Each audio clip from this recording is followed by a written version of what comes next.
Tonight, we begin a journey together, a gentle exploration of the subtle ways our minds can become entangled.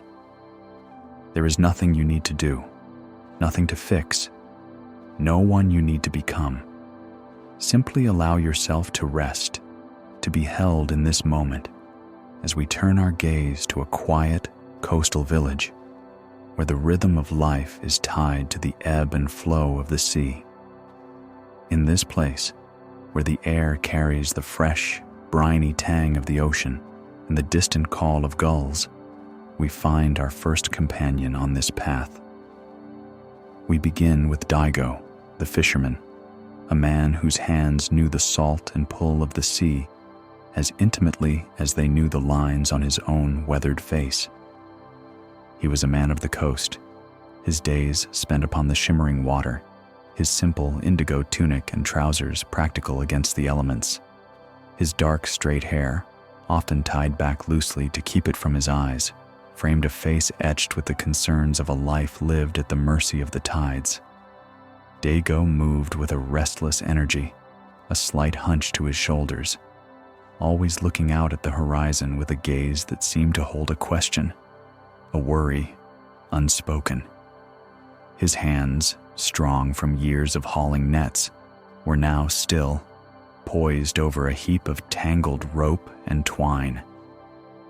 The early morning light, soft and golden, reflected on the calm water, painting the world in hues of peace. But for Daigo, that peace remained just beyond his grasp, shimmering like the surface of the sea he longed to master. A persistent worry clouded his mind, a fear of empty nets, of declining catches, a silent dread that had grown with each passing season. This fear, like a relentless current, pulled at him, urging him to rush, to work harder, to force an outcome. It made him pull at his lines with a frantic energy, his low, often hurried tone of speech mirroring the agitation within him. He would sigh frequently, a sound that seemed to carry the weight of all his unspoken anxieties. He had risen before the sun, as was his custom, his heart already quickening with the familiar anxiety of the day ahead. His boat, a modest vessel bobbing gently at its mooring, awaited him.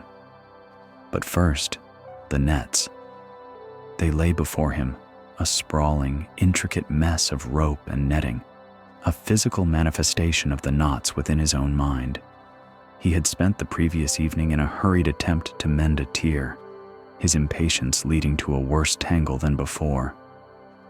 Now, in the quiet dawn, the task loomed, a mountain of twisted fibers. Daigo reached for a section, his strong fingers instinctively seeking an end to pull, a loop to free. He tugged hard at what he thought was the culprit, but instead of loosening, the knot cinched tighter, a stubborn, unyielding snarl. A frown deepened on his brow and his breath quickened, a familiar tightness growing in his chest. He pulled again, harder this time, his muscles straining, a low groan escaping his lips. The rope bit into his calloused hands, leaving angry red marks.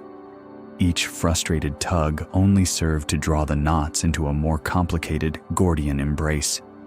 He saw the knots in his nets, and he felt the knots within himself. An endless tangle of worry. Worry. Worry. The fear of failure. The dread of returning with an empty boat. The pressure to provide for his family. These were the unseen threads that tightened around his heart, making him frantic, causing him to rush and tangle his lines further, embodying the very problem he struggled against. He longed for the ease of the open water, for the simple rhythm of casting and hauling. But his mind was a storm, pulling him further into its churning depths, away from the quiet beauty of the dawn. He tried a different approach, picking at a smaller loop with his fingernail, but his impatience soon returned. He wanted it done, wanted it fixed, wanted the assurance of a smooth, ready net. His eyes darted across the tangled heap, searching for a quick solution, a single move that would magically unravel the chaos. But there was none, only more knots, each one seeming to mock his frantic efforts. He sighed again, a long, weary exhalation that seemed to deflate some of the tension from his shoulders, only for it to quickly return. His jaw was tight, his shoulders hunched. He was so consumed by his struggle that he did not at first notice the quiet presence of an elderly neighbor who had emerged from her small, wooden dwelling nestled amongst the trees and was making her way slowly along the path towards the water. She was an old woman with eyes like deep pools that seemed to hold the wisdom of many seasons. She carried a basket of wild herbs, her steps unhurried, her gaze gentle. She paused near Dago's boat, her presence a soft counterpoint to his agitated movements. Daigo, finally aware of her, grunted a greeting, not looking up from his struggle. "Good morning, Auntie," he mumbled, his voice strained. "A difficult morning. These nets are impossible." The old woman watched him, her gaze resting not on Daigo's face, but on his frantic hands, then on the tangled mass of rope. She did not speak immediately, her silence a spaciousness that invited observation. Daigo continued to pick and pull, growing more frustrated with each passing moment. "You wrestle with them, Daigo," she finally said, her voice soft, like the rustle of wind through bamboo groves. "As if they are an enemy." Daigo stopped, looking up, a flicker of irritation in his worried eyes. "They are certainly not helping me, Auntie. Each time I pull, they seem to mock me, to tighten more." She nodded slowly, her gaze still on the nets. "And what if, instead of wrestling, you were to invite them to unwind? What if, instead of pulling, you were to simply hold?" Daigo looked at her, then back at the nets, a new flicker, this time of confusion, in his eyes. "Hold them? But they are tangled. They must be pulled apart." "A knot," the old woman said, "when met with force only resists. It tightens, fearing to be broken. But a knot, when met with patience, when held gently, often reveals its own nature. It shows you where it began, where it took its turn, and how it might be persuaded to let go." She knelt beside him, her gnarled fingers, surprisingly nimble, reached out and touched a particularly stubborn knot. She did not pull. Instead, she simply held the ropes, her fingers tracing the path of the intertwined fibers. She explored the knot, feeling its tension, its resistance, her touch, light and curious. Daigo watched, mesmerized by her quiet attention. Then, with a subtle shift, a gentle push, a soft release of pressure, the knot seemed to sigh. A tiny loop loosened. She did not tug violently at the opening, but rather, she continued to trace the path, guiding the freed loop, coaxing another strand to yield. It was not a forceful act, but an invitation. Slowly, almost imperceptibly, the knot began to unravel. "See?" she murmured, her voice barely a whisper. "The knot understands gentleness. It understands patience. It does not need to be conquered, Daigo. It simply needs to be met." Daigo stared at the now loosened section of net, then at his own reddened, aching hands. He had spent so long fighting, struggling, exerting brute force, only to tighten the very tangles he sought to undo. A profound realization began to dawn upon him, like the rising sun chasing away the morning mists. He had been approaching his nets, and indeed, his life, with the same frantic energy, the same demand for immediate, forceful resolution. He thought of his worries, the unseen knots in his mind, the fear of empty nets, the struggle to control the uncontrollable, the desperate striving for certainty in an uncertain world. He realized that the more he fought these thoughts, the more he wrestled with his anxiety, the tighter its grip became. His brow would furrow, his breath would quicken, and the familiar tightness would grow in his chest, just as it did when he pulled at the physical knots. He took a slow, deep breath, consciously allowing his shoulders to relax, to drop the slight hunch he usually carried. He reached out again, not with a frantic grab, but with a deliberate, gentle touch, mirroring the old woman's movements. He felt the rope, not as an adversary, but as a complex pattern to be understood. He traced the lines, looking for the place where the tension began, where the loop had taken its turn. He tried to persuade the fibers rather than force them. It was slow work, slower than his usual frantic pace, but a strange, quiet calm began to settle within him. With each gentle touch, each patient exploration, a small section of the net yielded. The knots, one by one, began to unwind. He found himself breathing more deeply, his gaze steady, no longer darting about in search of a quick fix. He was simply present with the task, allowing the process to unfold rather than demanding it bend to his will. This new way of approaching the tangled lines was a revelation. He began to apply this lesson to his own anxious thoughts, realizing that fighting them only made them stronger. When a worry about the day's catch would surface, he would try not to push it away, not to wrestle with it, but to simply acknowledge its presence, to observe it, to meet it with a gentle, patient attention, just as he was now meeting the knots in his nets.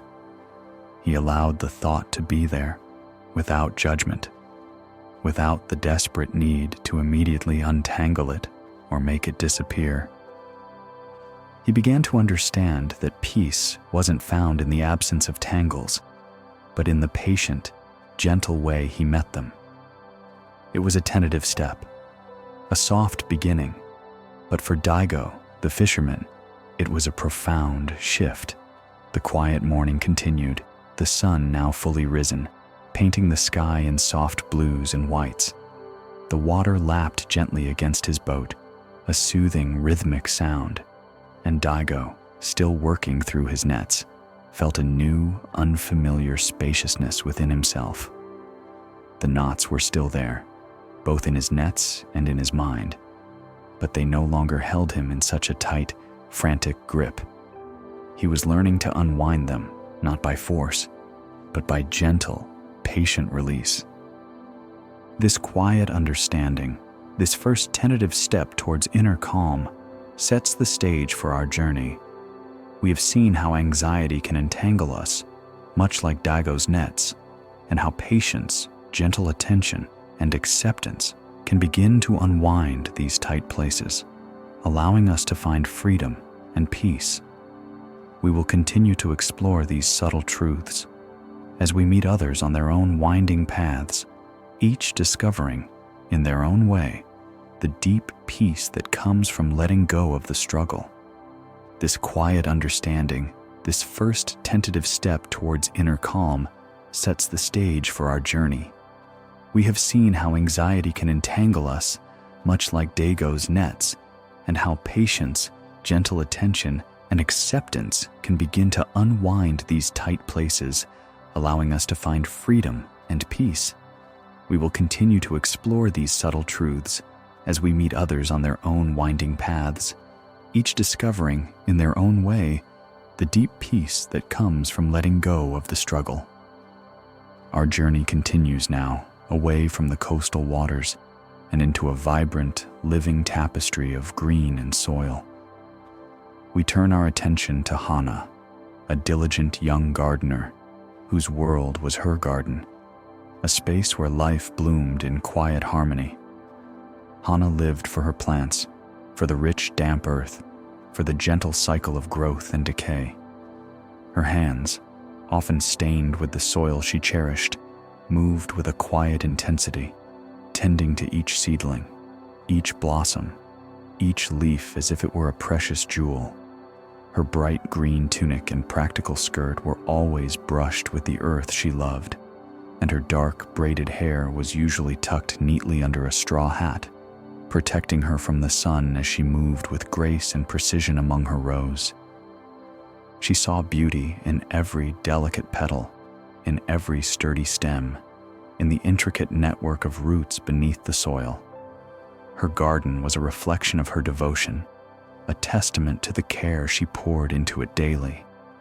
Yet, despite this deep devotion, Hannah carried a quiet internal struggle, a demanding whisper in her mind that sought an idealized perfection.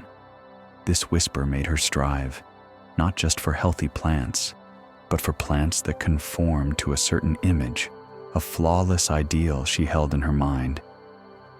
One morning, as the mist still clung to the low-lying ferns, Hannah discovered a tree in a secluded corner of her garden.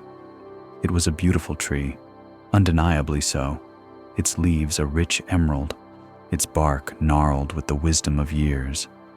But it was growing undeniably bent and crooked towards the sun, its trunk curving in a graceful, yet to Hannah, imperfect arc. It did not stand straight and tall like the other trees she had painstakingly cultivated. It leaned, reaching, its very posture a gentle defiance of the straight lines she so admired. A flicker of concern, then a quiet determination, settled in Hannah's heart. This tree, so full of life, so vibrant in its greenness, held a flaw. It was not perfect. And so, for months, Hannah dedicated herself to correcting what she perceived as this imperfection. She saw it as her duty, her responsibility, to guide this wayward trunk into the straight, upright form she believed it should take. She began with careful observation, then with action. She gathered thick, sturdy ropes woven from the strongest fibers. She found stout wooden stakes, sharpened at one end, and drove them deep into the earth around the tree. With painstaking effort, she began to bind the tree, gently at first, then with increasing firmness, to the rigid stakes. She would tie a rope around the trunk, then pull it taut, securing it to a stake, hoping to persuade the tree day by day to relinquish its natural curve. Each morning, she would rise with the sun, her first thoughts turning to the bent tree. She would return to it day after day, adjusting the ropes, tightening the knots, inspecting its progress with a critical eye. She measured its straightness, or lack thereof, against an imaginary ruler in her mind. She pruned branches that seemed to defy her efforts, believing they contributed to the tree's crookedness. Her hands, usually so gentle, became instruments of her will, forcing, pulling, binding. She believed she was helping the tree, making it stronger, more beautiful, more resilient. But the tree, in its quiet way, resisted. Its leaves, though still green, seemed to droop a little more. Its bark, where the ropes bit into it, began to show signs of stress, subtle indentations, a slight rubbing away of its outer layer. The branches, instead of growing straight, seemed to twist and contort in new ways, trying to find light despite the constricting bonds. Hannah, in her zealous pursuit of perfection, did not see the visible suffering she was causing. She was so focused on the idea of the straight tree that she lost sight of the living, breathing being before her. Her mind, much like Daigo's, was caught in a cycle of striving, believing that effort, constant intervention, and forceful correction were the only paths to an ideal outcome. She would sigh, a soft, frustrated sound, when a rope slipped or when the tree still showed its stubborn bend. A quiet tension began to build within her, a mirroring of the tension in the ropes she tied. She saw the tree's perceived flaw, and she felt the unseen flaws within herself, a constant striving to conform to an idealized self, a sense that she too was not quite perfect. not quite straight enough, not quite what she should be. One afternoon, as the sun began its gentle descent, casting long, soft shadows across the garden, Hana's teacher arrived. She was an old woman, with eyes like deep, still pools, reflecting wisdom and a quiet understanding. Her movements were slow and deliberate, her presence as calming as the rustle of leaves in a gentle breeze. She watched Hana work, her gaze resting not on Hana's busy hands, but on the bent tree and the ropes that bound it. She watched for a long time, her silence a spaciousness that invited observation, allowing the scene to unfold without interruption. "Why do you bind this tree so tightly, little gardener?" the teacher finally asked, her voice soft, like the rustling leaves she so often resembled. There was no judgment in her tone, only a gentle curiosity. Hana paused, wiping a bead of sweat from her brow with the back of her earth-stained hand. She looked at the teacher, then back at the tree, a slight defensiveness in her posture. "It is bent, teacher. It grows crooked.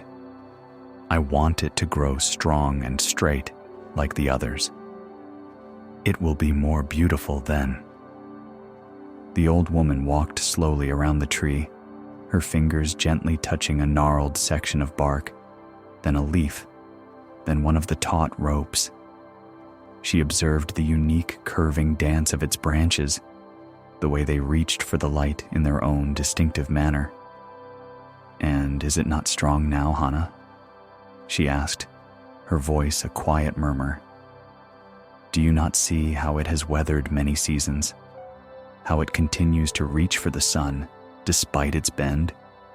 Is its unique curve not part of its beauty, its story? Is its resilience not evident in its very being?" Hana looked at the tree, then back at the teacher, a flicker of confusion in her bright eyes. The words settled like dew on a quiet morning, unexpected and unsettling. She had never considered its bend as a source of strength or beauty. To her, it was simply a flaw that needed to be corrected. "But it is not perfect," she said, the familiar whisper of self-doubt echoing in her own words.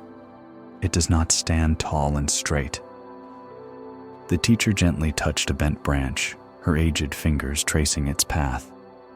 "Perhaps its perfection is found not in being straight, but in being itself, Hana. Perhaps its strength is found in its flexibility, in its ability to adapt and grow in its own unique way. What if its crookedness is not a flaw, but a testament to its journey, a signature of its life?" Hana stood still, the ropes in her hands, her gaze fixed on the tree. She looked at the taut lines, the stressed bark, the struggling branches, and then, slowly, a profound recognition began to dawn upon her. It was like the sun breaking through the morning mist, illuminating a path she had always overlooked. She saw, with startling clarity, how she treated herself with the very same demanding perfectionism. She saw the ropes she used to bind the tree, and she felt the invisible ropes she used to bind herself. The constant striving to be a perfect gardener, a perfect daughter, a perfect person.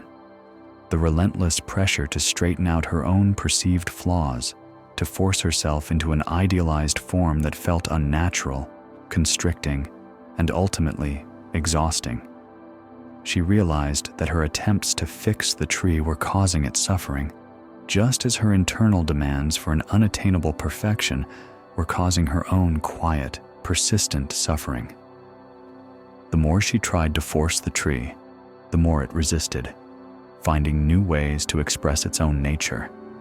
The more she tried to force herself, the more her own spirit felt constrained. Her natural joy diminished. She had been so focused on what was wrong with the tree, so consumed by the idea of what it should be, that she had been blind to its inherent, beautiful reality. And in that moment, she realized she had been just as blind to her own inherent, beautiful reality.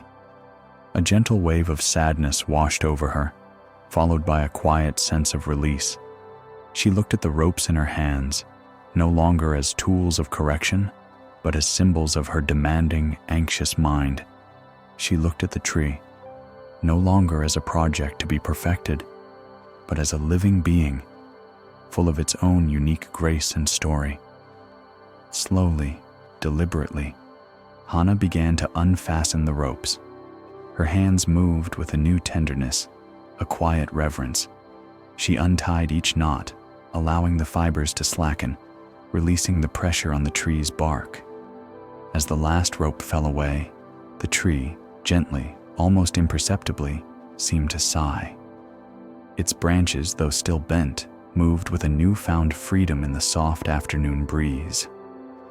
It was not suddenly straight, of course, but it stood with a different kind of strength, an unburdened resilience. Hana stood back, observing the tree, truly seeing it for the first time. Its unique curve was indeed part of its beauty, a testament to its striving for the light, its adaptation to its environment.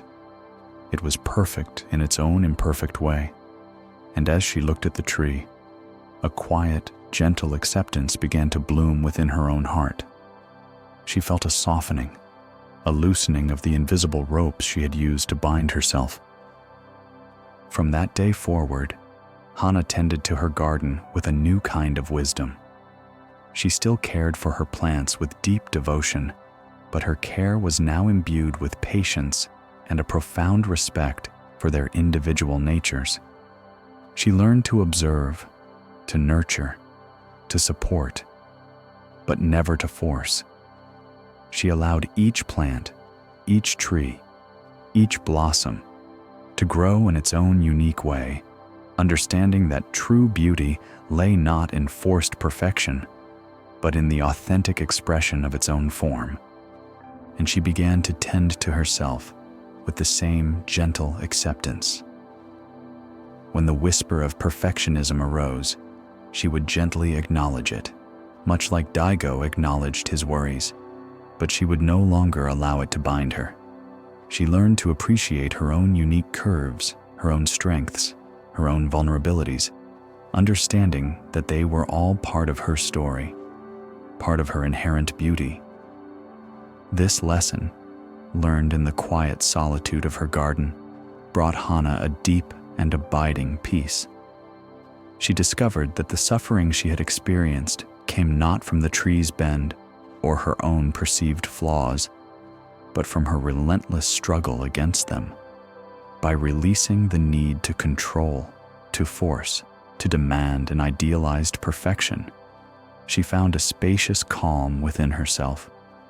She learned to tend to her own nature with the same gentle acceptance she now offered the tree, allowing herself to simply be, in all her vibrant, beautiful, and perfectly imperfect form.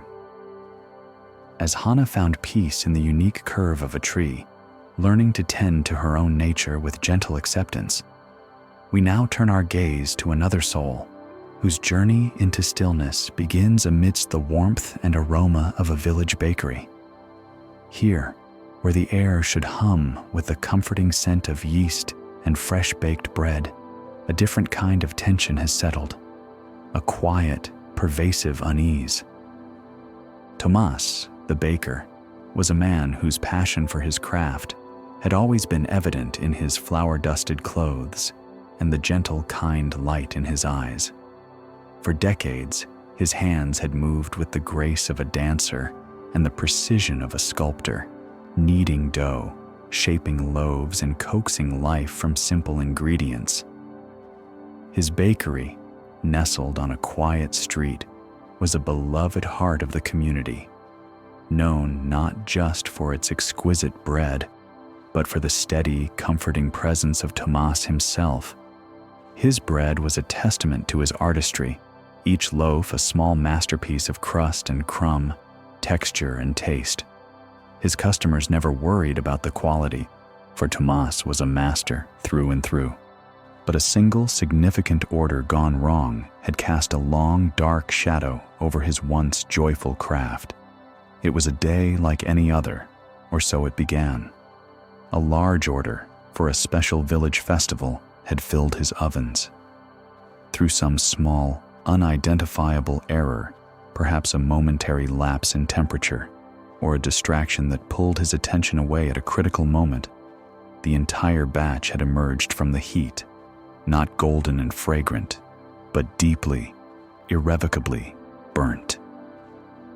The smell of scorched bread had filled his workshop, a smell that now seemed to linger in his memory, a persistent phantom. The loss of the order, though financially recoverable, had planted a seed of fear deep within Tomas's heart. It was not just the wasted ingredients or the disappointment of the villagers, it was the shattering of his own unwavering confidence. If he, Tomas, the master baker, could make such a mistake, what other disasters lay in wait? The question, once whispered, grew into a shout in his mind, drowning out the quiet, rhythmic songs of his craft.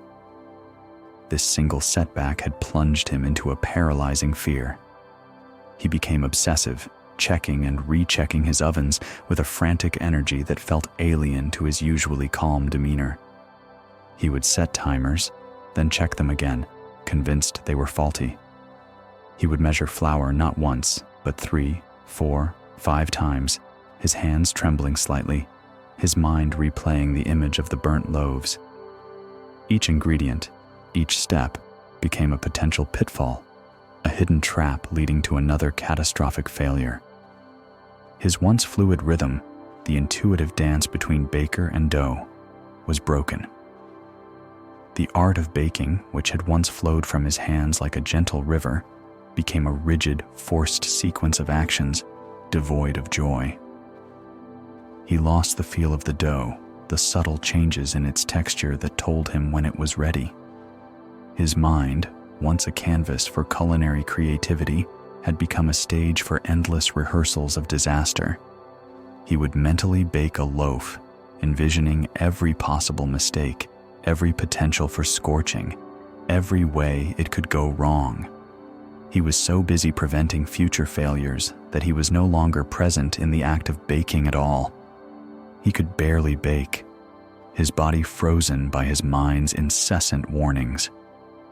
The warm, inviting aroma of his bakery was slowly being replaced by the subtle, cold scent of worry. One quiet morning, as the scent of flour and faint worry hung heavy in the air of Tomas's shop, a figure entered. It was a wandering monk, his robes simple, woven from rough homespun, his sandals worn from many journeys. His presence was unassuming, yet radiated a profound stillness, like a deep, calm pool. He did not speak of the burnt loaves, nor did he offer advice on the art of baking. He simply observed the hesitant movements of Tomas, the way his shoulders were hunched, the shadow of fear in his kind eyes. After a moment of quiet contemplation, the monk's voice, soft and clear like a bell, broke the silence. "Master Tomas," he said with a gentle bow, "I have traveled many roads, seen many sights, but I have never truly understood the magic that turned simple flour and water into such nourishing bread. Would you be so kind as to teach an old traveler the art of bread making?" Tomas paused, his hands hovering over a bowl of flour, a flicker of surprise in his eyes, a request for teaching, not pity. It was a simple, direct question, one that bypassed his anxieties and appealed directly to his identity as a craftsman. He hesitated for only a moment. Then, finding the request too genuine to refuse, he nodded. "Of course, good monk," he replied, his voice a little hoarse from disuse. "It would be my pleasure." He cleared a space on his large wooden kneading board, dusting it clean. As he began to explain, something subtle shifted within him. He started with the basics, explaining the different types of flower, the importance of water at the right temperature, the delicate dance of the yeast. He showed the monk how to measure, not with the frantic, obsessive precision born of fear, but with the calm, attentive accuracy of a master sharing his knowledge. "See here," Tomas said, taking a handful of flour, letting it sift through his fingers. "Feel its lightness, its softness. This is the beginning." As he spoke, he felt the familiar sensation of the flour, its dry coolness against his skin, a sensation he had almost forgotten in his anxious mental rehearsals. He added the water, then the yeast, explaining the transformation, the awakening that would soon begin. He demonstrated the kneading, guiding the monk's hands, showing him how to push and fold, how to listen to the dough. "It needs to be worked," he explained, "but not fought. It has its own life, its own will. You must meet it where it is, not try to force it to be something it is not." As he said the words, he felt a resonance within himself, a quiet echo of Hana's lesson with the bent tree. He realized he had been fighting the dough, forcing it, just as he had been fighting his own fear, forcing himself. The monk was an attentive student, his quiet presence a grounding force. He asked simple, insightful questions that kept Tomas anchored in the present moment. "And what does the dough tell you now, Master Tomas?" he would ask as Tomas worked the yielding mass. Or, "How do you know when it has had enough rest?" As Tomas guided the monk's hands, he found his own hands remembering, reconnecting with the ancient wisdom held within them, a wisdom that resided not in his anxious mind, but in his very being. He spoke of the dough's subtle changes, the way it yielded, then resisted, then became supple again, almost as if he were describing a living being. He explained the first rise, the gentle shaping, the second proof, the delicate scoring of the crust before it entered the heat. In the quiet rhythm of explanation and demonstration, Tomas began to see with startling clarity what had happened to him. His anxiety had pulled him entirely into the future, into hypothetical collapses, into mental rehearsals of burnt crusts and heavy centers. He had been so consumed by the idea of failure that he had completely abandoned the act of baking. He had been living in a world of what-ifs, a world that was entirely separate from the present reality of the flour, the water, the yeast, the living dough beneath his hands. He realized that the suffering came not from the burnt loaves themselves, which were now a memory, but from his mind's relentless grip on that memory, projecting it endlessly into every future batch. He had let one moment of imperfection define his entire craft, allowing it to steal his presence, his joy, and his competence. The monk, by simply asking to be taught, by inviting him back to the fundamental steps, had invited him back to the present moment, back to the simple, grounding act of creation. When the loaves, the ones they had worked on together, finally emerged from the oven, golden and fragrant, filling the bakery with a delicious, comforting aroma, Tomas looked at them not with the critical, fearful eye of a judge, but with the quiet satisfaction of a craftsman reunited with his art. They were beautiful, imperfect in their own unique ways, each with its own character, its own story. He sliced one open, revealing the soft, airy crumb, and offered it to the monk. "It is perfect, Master Tomas," the monk said, taking a bite, his eyes reflecting a deep contentment. "Perfect in its simplicity, perfect in its presence." Tomas nodded, a genuine smile spreading across his face for the first time in weeks. He understood. He understood that true mastery, true peace, was not found in eliminating the possibility of error, but in the willingness to meet each moment, each ingredient, each rising dough with full, open attention. The burnt loaves had been a lesson, not a condemnation. They had shown him where his mind had drifted, where his presence had faltered. From that day forward, Tomas baked with a renewed sense of purpose, a quiet joy that permeated his entire being. He still checked his ovens, of course, but his checks were no longer driven by frantic fear, but by mindful attention. He still measured, but his measurements were precise and calm, born of respect for his craft, not obsession. His hands, once hesitant, now moved with a renewed confidence, a fluid rhythm that flowed from presence, not from fear.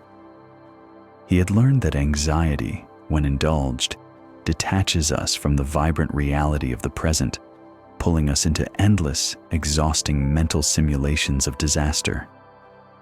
But by returning to simple, mindful action, by engaging fully with the task at hand, we can restore not only our competence, but our inner peace. And in that return to the simple, mindful act of creation, Tomas, the master baker, rediscovered the profound joy that had always been the true secret ingredient in his bread, a joy that nourished not just the body, but the soul. Our fourth lesson, our next gentle unfolding on this path, comes to us from the quiet, rhythmic world of the loom, from the skilled and patient hands of Yuki, the weaver. Tomas, the baker, found his joy again in the simple, present act of creation, freeing himself from the imagined future. But for Yuki, an elder of her village, a master of her craft, it was the relentless pursuit of an imagined perfection that had, for many long seasons, brought her beautiful work to a standstill. Yuki's workshop was a sanctuary of color and texture. Sunlight, when it found its way through the leaves outside, would dance on skeins of indigo and crimson, on spools of spun silk and linen. The air always carried the subtle scent of natural fibers, of quiet industry. Her loom, a magnificent frame of polished wood, stood at the center, a silent witness to countless hours of patient labor. Yuki herself, her back slightly bent from years of dedication, her silver hair pulled back in a simple bun, moved with a quiet dignity among her threads. Her hands, though gnarled by time, still possessed a remarkable nimbleness, a delicate strength honed by decades of weaving tapestries that were renowned throughout the land for their intricate patterns and their breathtaking beauty. Each piece she created was a story woven in thread, a testament to her profound artistry. Yet, despite her mastery, a shadow had fallen over her loom, a subtle, persistent fear that had begun to entangle her spirit. Yuki had become consumed by the fear of imperfection, by the dread of a single thread breaking, of a single flaw appearing in the pristine surface of her work. She had spent a lifetime striving for an unbroken perfection, for tapestries so flawless they seemed to have emerged from another realm, untouched by human error. This quest, once a source of inspiration, had slowly, insidiously, transformed into a paralyzing obsession. She began to work agonizingly slowly, her fingers hesitating over each intricate pass of the shuttle, her eyes scrutinizing every single filament, searching for any sign of weakness, any potential break. Her breath would grow shallow, her shoulders tense, as she meticulously guided each thread into place, as if her sheer willpower could prevent the inevitable. The joy, the fluidity, the creative flow that had once defined her weaving had slowly drained away, replaced by a constant vigilance, a silent anxiety that tightened around her heart with every careful movement. Her fear, like a knot in a fine silk thread, had grown so tight that it had begun to strangle her very craft. Her loom, once vibrant with the promise of new creations, now stood often silent, her half-finished tapestries waiting, suspended in time, victims of her unspoken dread. The fear of a broken thread had paradoxically brought her work to a complete and utter halt. One afternoon, as the setting sun cast long shadows across her workshop, Yuki was painstakingly working on a particularly complex section of a large tapestry, a piece destined for a distant temple. Her concentration was absolute. Every fiber of her being focused on preventing even the slightest imperfection. A young apprentice, earnest but still new to the rhythms of the loom, was helping her, winding bobbins with careful but less practiced hands. In a moment of youthful inattention, a slight misjudgment of tension, the apprentice's hand brushed against a taut, delicate thread on Yuki's loom. There was a sudden, small snap, sharp and clear in the quiet room. Both Yuki and the apprentice froze. The sound echoed in the sudden stillness, a tiny rupture in the fabric of their meticulous world. The apprentice gasped, her eyes widening in horror, her face flushing with shame and fear. She looked at the broken thread, then at Yuki, expecting a storm of anger, a sharp rebuke, perhaps even tears of frustration from the usually serene master. She braced herself for the weight of Yuki's disappointment, for the pronouncement that the entire tapestry, hours and days of work, was now ruined. But Yuki did not rage. She did not even sigh with exasperation. Instead, a profound stillness settled over her. She looked at the broken thread, then at the trembling apprentice, and a gentle, almost imperceptible smile touched the corners of her lips. It was a smile of quiet understanding, of something newly remembered. She slowly reached out a gnarled finger, gently touching the two severed ends of the thread, one hanging loose, the other still anchored in the intricate pattern.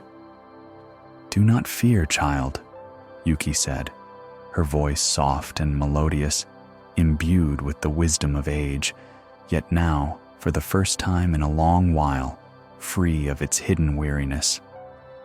A broken thread is not the end of the tapestry. It is simply an invitation for a new beginning, a new story to be woven in. She rose from her stool, her movements deliberate and unhurried. She motioned for the apprentice to come closer, to observe. From a small, carefully organized wooden box, Yuki selected a few tools, a tiny curved needle, a spool of fine, strong silk thread dyed in a subtly complementary shade, and a small, smooth stone used for pressing.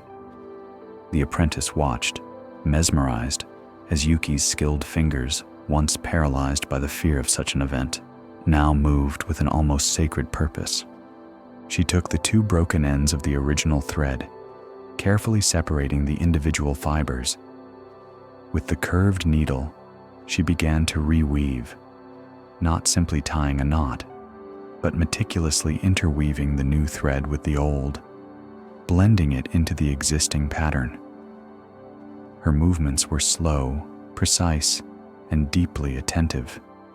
She added a few extra strands, not to hide the break, but to strengthen the mend, to give it new life.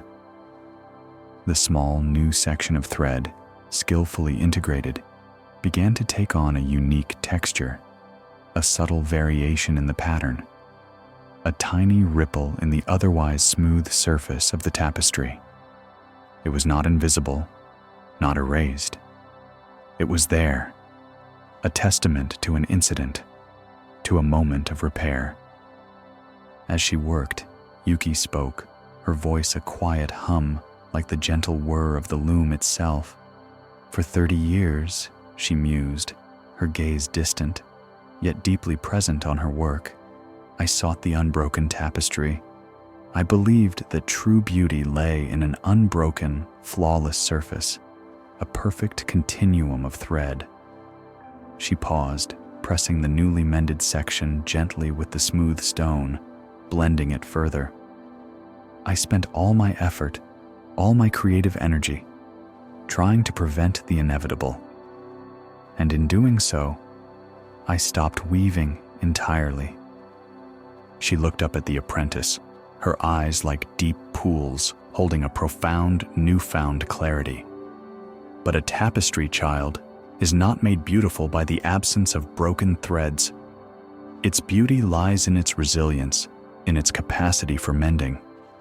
Each repair, each carefully rewoven section tells a story. It tells of care, of patience, of the willingness to embrace what is, rather than despairing over what is not. The apprentice looked at the mended section. It was indeed unique. It caught the light differently, adding a subtle depth, a rich, unexpected character to the pattern. It was not a blemish. It was an accent, a whisper of a journey, a quiet testament to endurance and grace. The tapestry was not ruined. It was, in a new and unexpected way, made richer. Yuki then shared a truth that settled like dew on a quiet morning, a truth she had forgotten in her frantic striving. Our lives, too, are like these tapestries, she said, her voice soft but resonant. We spend so much time trying to prevent the breaks, fearing the imperfections, striving for an impossible, pristine wholeness. But it is in the mending, in the gentle, patient act of repair, that our truest strength, our deepest beauty, is often found. She looked at the tapestry, then at her own gnarled hands, which had once been so hesitant, so fearful. The most beautiful tapestries are not those that have never known a broken thread, but those that tell a story of repair and resilience, those that have been mended with care and grace, allowing the light to shine through their newly strengthened places. The apprentice, watching Yuki, felt a deep understanding blossom within her. She saw not just a mended thread, but a mended spirit. She saw not just a flaw, but a quiet testament to life's inherent capacity for healing and integration. She realized that the fear of a broken thread had been more damaging than the break itself. Yuki had spent 30 years seeking an unbroken perfection, forgetting that the most beautiful tapestries tell a story of repair and resilience. And in that quiet demonstration, in that profound truth, Yuki herself felt a release, a lightness she had not known in decades.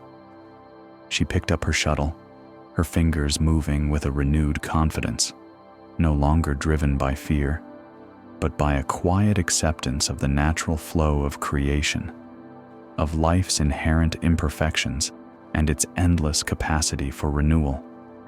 She now understood that her tapestries, like our own lives, were not made richer by an absence of broken threads, but by the resilience of their mending, by the quiet dignity of their repair, allowing wholeness to emerge not from being undamaged, but from being integrated. From that day forward, Yuki continued to weave, her hands moving with a fluid rhythm, her tapestries now imbued with a deeper beauty, a quiet wisdom that whispered of the strength found in every mended place, a gentle reminder that our lives, when met with patience and kindness, reveal their own unique and interwoven grace. As Yuki found peace in the mending, understanding that wholeness emerges not from an absence of brokenness, but from the resilience of repair, we now turn our gaze to a different kind of entanglement. Sometimes, our minds cling so fiercely to what is missing, to what we perceive as a flaw or an absence, that we become blind to the abundant beauty and blessings that surround us, that are right before our eyes. It is this subtle distortion that we now explore, with a shepherd named Matteo, whose heart, though full of diligence and care, became ensnared by a single, profound absence. Matteo was a man of the high pastures, his robust frame and watchful eyes perfectly suited to the open, wind-swept hills where his flock grazed. His face was tanned by the sun and wind. His practical wool and leather clothes blended seamlessly with the landscape, and his shepherd's staff was always close at hand, an extension of his will. He was a shepherd of deep responsibility, his days a patient rhythm of guiding, protecting, and tending. His gaze was often distant, scanning the horizons, but it was a gaze filled with quiet assurance, a profound connection to his flock, to the land, to the cycles of life. One morning, as the mist still clung to the valleys, Mateo led his sheep to a new pasture, rich with dewy grass. He counted them, as he always did, his lips moving silently, his eyes sweeping over the woolly forms. 99. His count was always precise, a habit born of years of diligent care. But this morning, the number settled heavily in his heart. There should have been 100. One lamb was missing, a single lamb, just one. But in Mateo's mind, that one absence became everything. His usual patient rhythm shattered. The vastness of the green pasture, the soft bleating of the 99 healthy sheep, the warmth of the rising sun on his face, all faded into an indistinct blur. His world shrank, narrowing to the image of that one lost lamb, vulnerable and alone. His brow furrowed, his breath quickened, and a familiar tightness began to grow in his chest, a knot of worry that mirrored the tangled feeling in his gut. He began to search, frantically. He left the 99 grazing peacefully, their needs momentarily forgotten in the surge of his anxiety. He called the lamb's name, his voice echoing through the quiet hills, a sound of increasing desperation. He retraced his steps from the previous day, combing through thickets, peering into shadowy ravines, his mind racing with every possible danger, every worst-case scenario. Each rustle of leaves became a sound of distress, each distant bird call a cry of despair.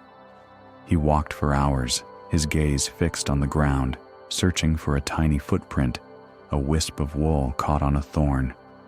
His staff, usually a steadying presence, now felt like a frantic extension of his restless energy, prodding and poking at every shadow. As the sun climbed higher, casting long, sharp shadows across the hills, Mateo's frantic search continued. The 99, left largely unsupervised, began to scatter, drawn by tempting patches of grass, venturing closer to the edges of the pasture. Some strayed too close to the thorny bushes. Others wandered towards the rocky outcrops, their soft bleats turning into more urgent calls as they realized their shepherd was not nearby. They were hungry, thirsty, and disoriented, their quiet anxieties growing with their shepherd's absence. But Mateo did not see them. He could not. His vision was a tunnel, focused only on the one missing shape, the one absent sound. The 99, the living, breathing, present blessings, became invisible, overshadowed by the intense, consuming presence of absence. His direct, earnest tone, usually so clear in guiding his flock, was now agitated, his muttered words a torrent of self-reproach and desperate conjectures. Where could it be? Why was I not more careful? What if? The questions spun in his mind, each one tightening the knot, each one pulling him further from the serene reality of the present moment. He stumbled, exhausted, his face grim with worry, convinced that his entire flock was now at risk, not because of any external threat, but because of his inability to find that single lost lamb. His mind, usually so practical, was now a whirlpool of hypothetical disasters. As evening approached, painting the sky with hues of orange and purple, Mateo collapsed onto a rock, his shoulders slumped, his heart heavy. He had found nothing. The one lamb remained lost, and now, when he finally looked up, he saw his remaining flock scattered and restless, their white forms like distant, agitated clouds on the darkening hills. A wave of shame washed over him, compounding his despair. He had failed the one, and in his frantic attempt to rectify that failure, he had neglected the many. Just then, a figure emerged from the fading light, a passing traveler on the ancient path that wound through the hills. The traveler was cloaked in simple, earthy tones, their face kind and weathered, their eyes holding a quiet, knowing depth. They observed Mateo's distress, the slumped posture, the distant, troubled gaze. "Good evening, shepherd," the traveler said, their voice soft like the rustle of dry grass. "You seem burdened. Is all not well with your flock?" Mateo sighed, a heavy sound that carried the weight of his day. "One lamb is missing," he confessed, his voice thick with anguish. "I have searched since morning. All day I have searched. I cannot rest until I find it." The traveler nodded slowly, their gaze sweeping over the scattered sheep, then back to Mateo. "And the 99? They asked, their voice gentle. "Are they not also your flock? Do they not also need your care, your presence?" Mateo looked up, a flicker of confusion in his eyes. "But the lost one, I cannot abandon it. My responsibility is to every single one." "Indeed," the traveler agreed. "Your responsibility is to every single one.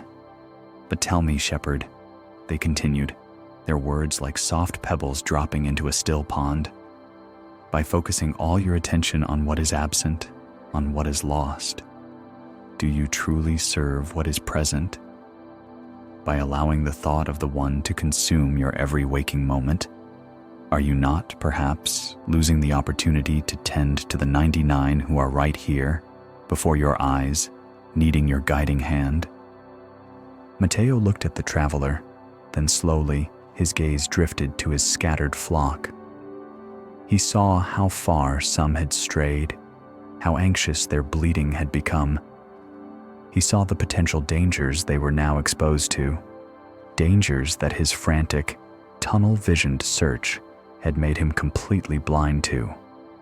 The traveler's words settled like dew on a quiet morning, slowly dissolving the dense fog of his obsession. He had been so consumed by the problem of the one lost lamb that he had entirely forgotten the blessing of the 99 present ones. His anxiety had created a tunnel vision, a narrow path of frantic striving that had pulled him away from the vastness of the green pasture, away from the simple, immediate needs of his existing flock. He had been trying to control an outcome, to force a rescue, and in doing so, he had lost his grounding, his presence. He stood up, slowly, his shoulders straightening, a new clarity dawning in his eyes. He realized that his suffering came not from the fact of the lost lamb, but from his relentless, anxious attachment to that loss, an attachment that had blinded him to the present good and the vastness of his blessings. The traveler simply offered a small, knowing smile, then continued on their path, leaving Mateo alone with his newfound understanding. Mateo took a deep breath, the cool evening air filling his lungs, clearing his mind. He closed his eyes for a moment, letting go of the frantic images, the racing thoughts. When he opened them again, he saw his flock not as a source of worry, but as a living, breathing tapestry of life, each one a unique, precious thread. He felt a profound shift within him, a release of the tight knot that had held him captive. He turned his attention back to his present flock, to the 99. With a renewed sense of purpose, a calm and steady resolve, Mateo began to gather them, his whistle clear and strong now, his staff moving with gentle assurance. He moved among them, counting them again, not with frantic anxiety, but with quiet gratitude. He guided them back to the center of the pasture, making sure they found good grass, checking on the youngest and most vulnerable. As he moved, his heart felt lighter, his mind clearer. He was present, fully present, with the life that was before him, trusting in the inherent wisdom of life rather than being paralyzed by a single fear. And then, as the last rays of sun dipped below the horizon, casting long purple shadows across the hills, Mateo paused. There, nibbling quietly at a patch of clover near the edge of the flock, a small, familiar form, its wool slightly ruffled, its innocent eyes looking up at him. The lost lamb. It had found its way back on its own, guided by some unseen instinct, some inherent wisdom of the earth. It had simply returned. A gentle smile touched Mateo's lips. He didn't rush to it, didn't fuss over it. He simply watched it for a moment, a profound sense of peace settling over him. He understood then that sometimes the very act of frantic striving, of chasing after what is missing, pushes us further from the quiet truth. Sometimes the most profound act of care is to trust, to release our anxious grip, and to return our attention to the present, to the blessings that are already here. Mateo had learned that his anxiety had created a tunnel vision, blinding him to the present good and the vastness of his blessings.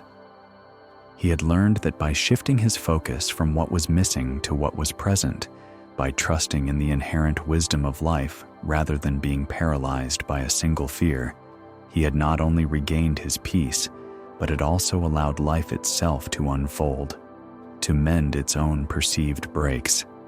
He gathered his flock, the 100 now complete, and led them towards their nighttime shelter, his steps steady, his heart full, his mind quiet. He now knew that life, like his flock, was vast and abundant, and that true peace lay not in eliminating every single problem, but in embracing the vast, beautiful tapestry of what is, allowing worries to unwind in the quiet presence of gratitude. We journey now from the sun-drenched hills, where Mateo found peace among his flock, to the quiet earthen workshop of Jin, a young potter whose hands were often covered in the rich, yielding clay. Jin was a man of ambition, his spirit alight with a keen artistic eye, his movements precise and careful at the wheel. He poured his heart into each piece, striving always for a mastery that shimmered just beyond his reach. His dark hair would often fall into his eyes as he concentrated, his brow furrowed not with worry, but with the intense focus of creation, of shaping the formless into form. For months, Jin had been working on a particular bowl, a vessel he felt would be his masterpiece. He had envisioned its curve, its depth, its delicate lip. Even before his hands had first touched the clay, he had chosen the finest earth, purified it with painstaking care, kneaded it with reverence. Each day, he sat at his wheel, his body swaying with the rhythm of the spinning clay, his fingers coaxing the form into being. He worked with a singular devotion, breathing his very essence into the rising walls of the bowl. It was more than clay, it was a prayer, a testament to his dedication, a symbol of the perfect beauty he believed he could bring forth into the world. He dried it slowly, patiently, under the watchful eye of the sun, protecting it from sudden drafts or too fierce heat. He burnished its surface until it gleamed with a soft, pre-fired luster. Then came the firing, the most critical stage, where the clay would be transformed, hardened by the intense embrace of the kiln's fire. Jin built the fire himself, carefully, feeding it wood until the heat within the earthen chamber glowed with an almost otherworldly intensity. He waited, restless, through the long hours, his mind envisioning the finished bowl, perfectly formed, flawlessly strong, a testament to his skill and vision. He imagined the way the light would catch its flawless curve, the way it would feel in the hands, cool and smooth, holding water without a single tremor. He longed for this perfection, believed in it, had poured his very being into its creation. Finally, the moment came. With trembling hands, yet a heart full of eager anticipation, Jin opened the kiln. The heat billowed out, carrying the scent of baked earth and wood smoke. He reached in, carefully, using tongs to lift his masterpiece from the fiery depths. It cooled slowly, revealing its true colors, its subtle glazes. It was magnificent. It was everything he had envisioned, and more. A wave of profound relief washed over him, a deep, satisfying calm. He held it up, turning it in the soft light of his workshop, marveling at its form. Then he saw it, a hairline crack. So subtle, so delicate, it was almost imperceptible at first glance. It started from the lip, a faint, silvery line, tracing a path down the side, a tiny, almost invisible fissure. But it was there, a flaw, a break. He ran his finger over it, his heart sinking with each millimeter of its path. A hairline crack, a silent whisper of imperfection. It rendered the bowl unable to hold water, unable to fulfill its primary purpose. It was, in his eyes, ruined. All his effort, all his meticulous care, all his dreams of perfection, shattered by this single tiny imperfection. Despair, cold and heavy, settled over him. His hands, which had so lovingly shaped the clay, now felt clumsy, useless. The bowl, which moments before had been a source of immense pride, now felt like a cruel mockery. He saw not its beauty, not its form, but only the crack. The flaw consumed his vision, magnifying itself until it seemed to encompass the entire piece, rendering it worthless. He wanted to cast it aside, to smash it into 1,000 pieces, to erase the evidence of his perceived failure. He sat for a long time, the flawed masterpiece clutched in his hands, his youthful eagerness replaced by a quiet, desolate dejection. His ambition, once a bright flame, now flickered weakly in the shadow of this single unexpected break. He carried the bowl to his master, an old man whose hands, though gnarled with age, still possessed an uncanny ability to find the truth in clay. Jin placed the bowl on the master's low table, not meeting his gaze. "It is ruined, master," Jin said, his voice barely a whisper, thick with the weight of his disappointment. "My masterpiece, it has a crack. It cannot hold water. All my effort, for nothing." The master picked up the bowl, turning it slowly in his hands. He did not dismiss it, did not sigh with disappointment.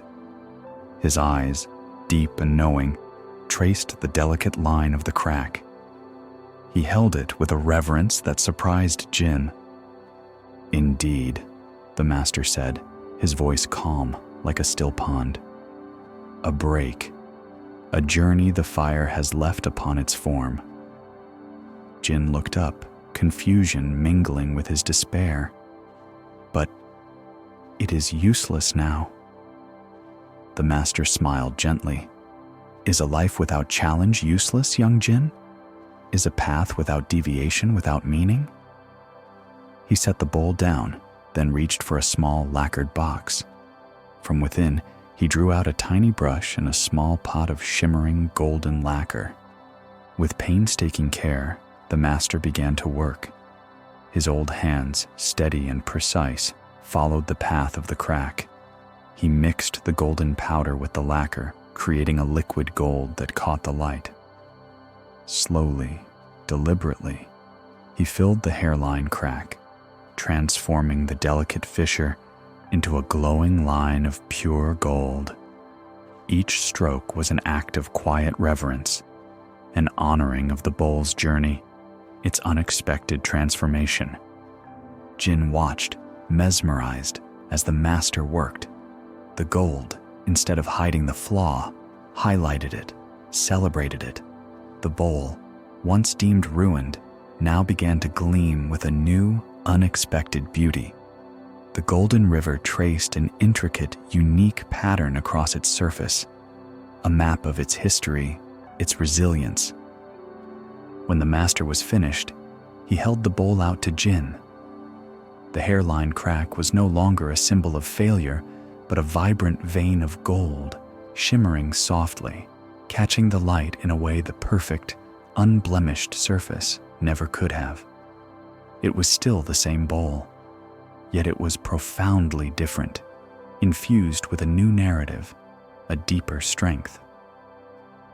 "This is called kintsugi," the master explained, his voice soft, like the quiet hum of the turning earth. "The art of golden repair. We do not hide the break, Jin. We illuminate it. We understand that the breakage and its repair are part of the bowl's story, its life. And in this mending, it becomes not only whole again, but more valuable, more beautiful, more resilient than it ever was before.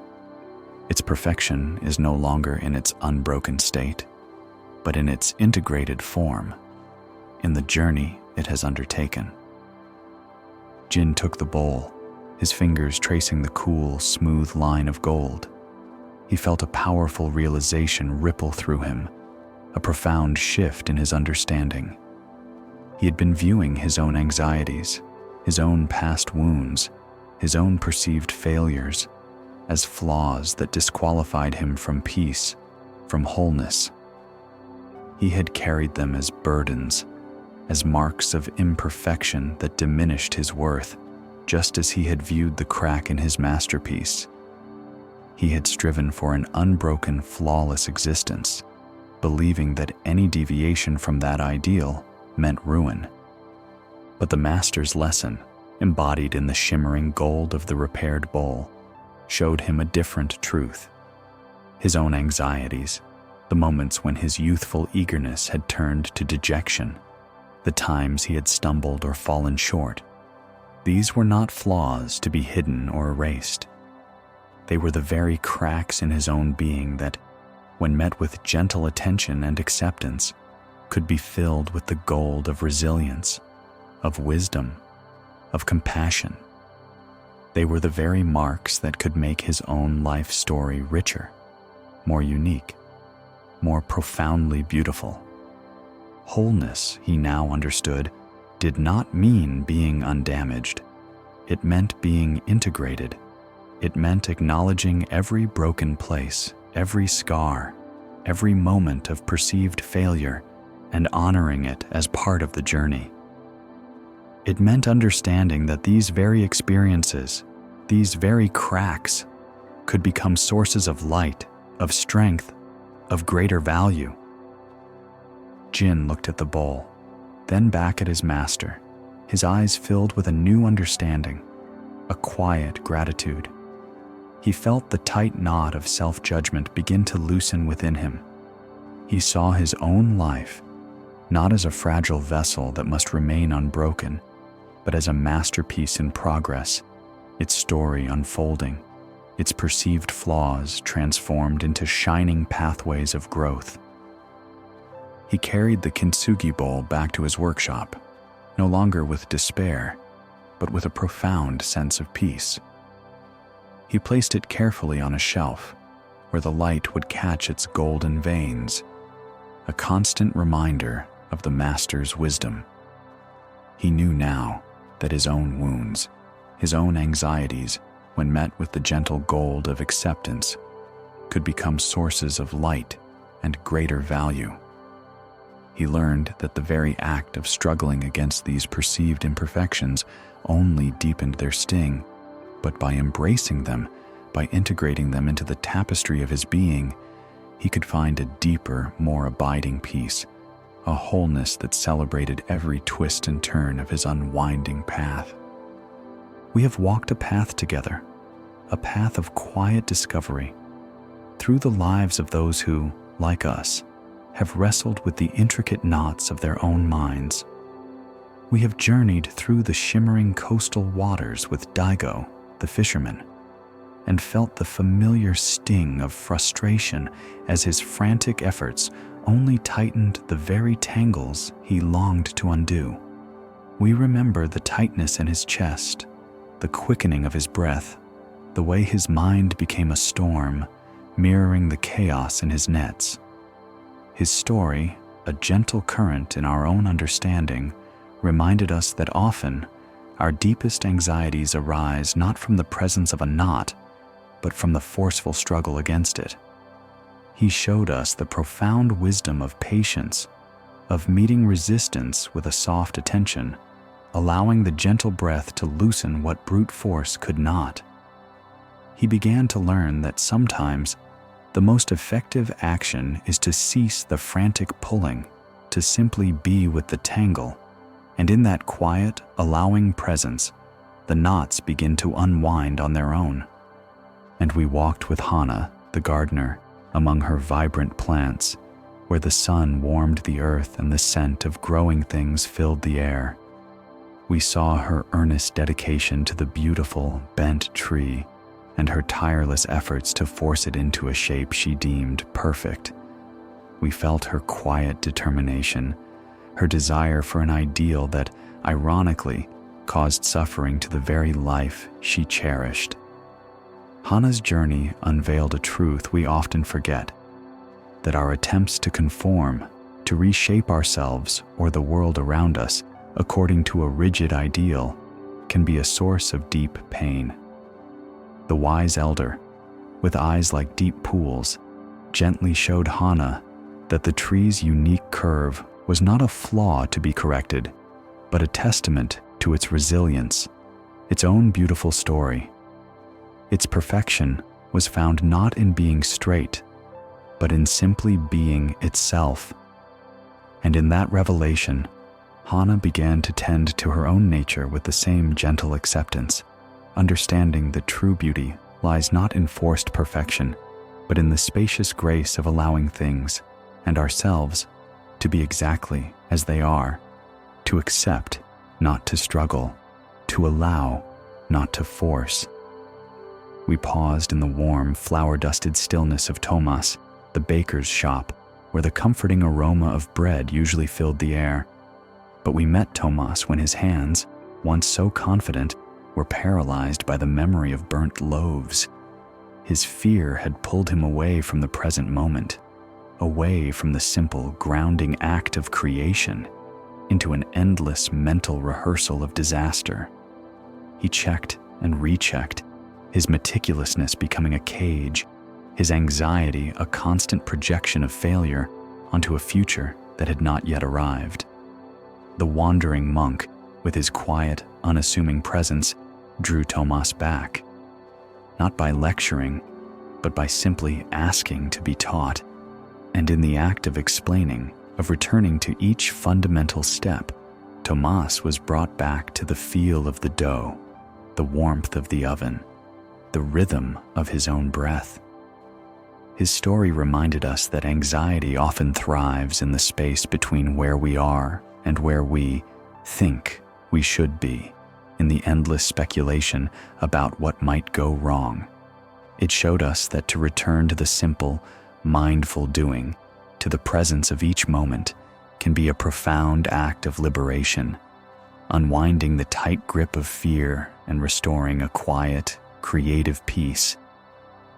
Then we sat by the loom with Yuki, the elderly weaver, whose gnarled but nimble fingers had created tapestries of breathtaking intricacy. We witnessed her quiet agony, her fear of a single broken thread, which had brought her beautiful work to a standstill. She had spent a lifetime striving for an unbroken perfection, an ideal that, in its pursuit, paradoxically prevented her from creating at all. When the young apprentice, in a moment of human fallibility, broke a thread, Yuki, instead of despairing, revealed a deeper wisdom.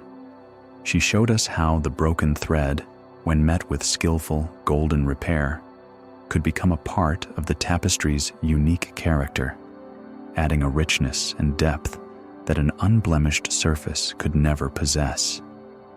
Her story, woven with the threads of time and experience, taught us about the profound beauty of resilience, the quiet dignity of mending.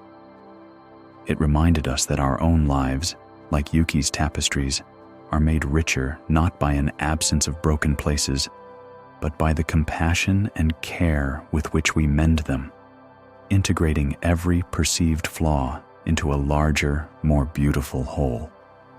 We also walked the windswept hills with Matteo, the shepherd, a man consumed by a single absence. One lost lamb, a single missing piece, had become his entire world, blinding him to the 99 healthy sheep grazing peacefully before him.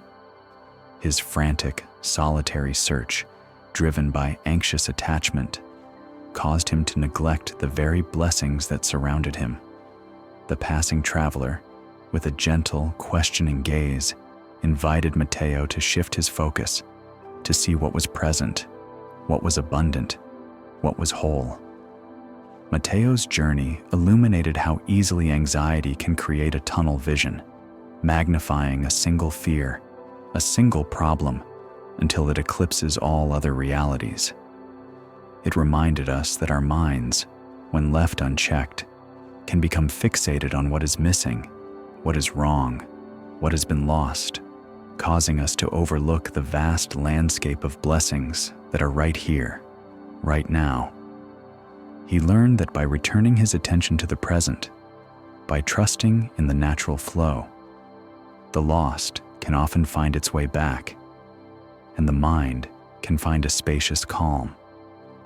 And finally, we sat with Jin, the young potter, whose passionate heart poured into what he believed was his masterpiece. We felt his crushing despair when a hairline crack appeared, seemingly rendering his creation worthless. He saw only the flaw, the ruin, the end of his ambition. But his master, with hands that held the wisdom of ages, showed him the art of kintsugi, of golden repair. He did not hide the crack, he honored it. He illuminated it with shimmering gold, transforming the perceived flaw into a unique pathway of beauty and resilience. Jin's story, a radiant reflection, taught us that wholeness does not mean being undamaged, but integrated. It showed us that our own anxieties, our own past wounds, our own moments of perceived failure are not marks that diminish our worth. They are the very cracks in our being that, when met with gentle attention and acceptance, can be filled with the gold of resilience, of wisdom, of compassion. They are the very experiences that can make our life story richer, more unique, more profoundly beautiful. Tonight, we pause. We allow these quiet stories to settle within us, like dew on a quiet morning. We have seen, through the eyes of Daigo and Hana, Tomas and Yuki, Matteo and Jin, that often our deepest anxieties arise from a struggle against what is. We pull at the knots, we force the bends, we project the future, we resist the brokenness, we fixate on the missing, we despair over the flawed. And in this struggle, in this resistance, the anxiety tightens its grip. But we have also witnessed a different way, a path of acceptance, of presence, of resilience, a path where soft attention begins to unwind the knots that brute force only deepens, a path where unique beauty is found not in forced perfection, but in the graceful allowance of what is, a path where returning to the simple, mindful doing brings us back from the mental simulations of fear into the grounding reality of the present.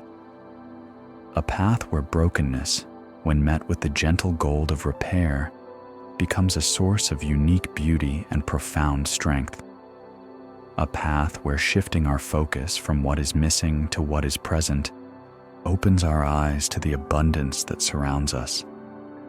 Feel these insights now, not as concepts to grasp, but as sensations within your own being. Feel the invitation to soften, to release the subtle tension that may be held in your brow, your jaw, your shoulders. Notice the gentle rise and fall of your breath, a constant rhythm of presence. Allow your mind to rest, knowing that there is nothing you need to fix, nothing you need to force, no one you need to become. These stories have shown us that the unwinding path is not about eliminating challenges or imperfections, but about changing our relationship to them. It is about understanding that peace is not found in an absence of struggle, but in our gentle, accepting response to it. It is about trusting that life, in its inherent wisdom, carries all things, and that our own capacity for resilience and acceptance is far greater than we often realize. Rest now in this quiet understanding. Allow these lessons to sink deeper, to integrate into the fabric of your being. For as we prepare to continue our journey, there are more gentle truths waiting to unfold, more paths to explore, each one a whisper of wisdom, inviting us closer to the spacious calm that lies within. Tonight, our journey leads us to a new path, a new landscape of understanding, where the challenge is not in mending what is broken or accepting what is bent, but in simply taking the first step. We turn our attention now to Sanjay, the messenger, a man whose life was a tapestry of journeys, a diligent carrier of important words across the land. Sanjay was lean and agile, built for travel, his body accustomed to the rhythm of long walks. His simple tunic and leather satchel were practical, worn with the marks of countless roads traversed. His eyes, sharp and observant, were trained to survey the landscape, to read the subtle signs of the earth, to find the most efficient route.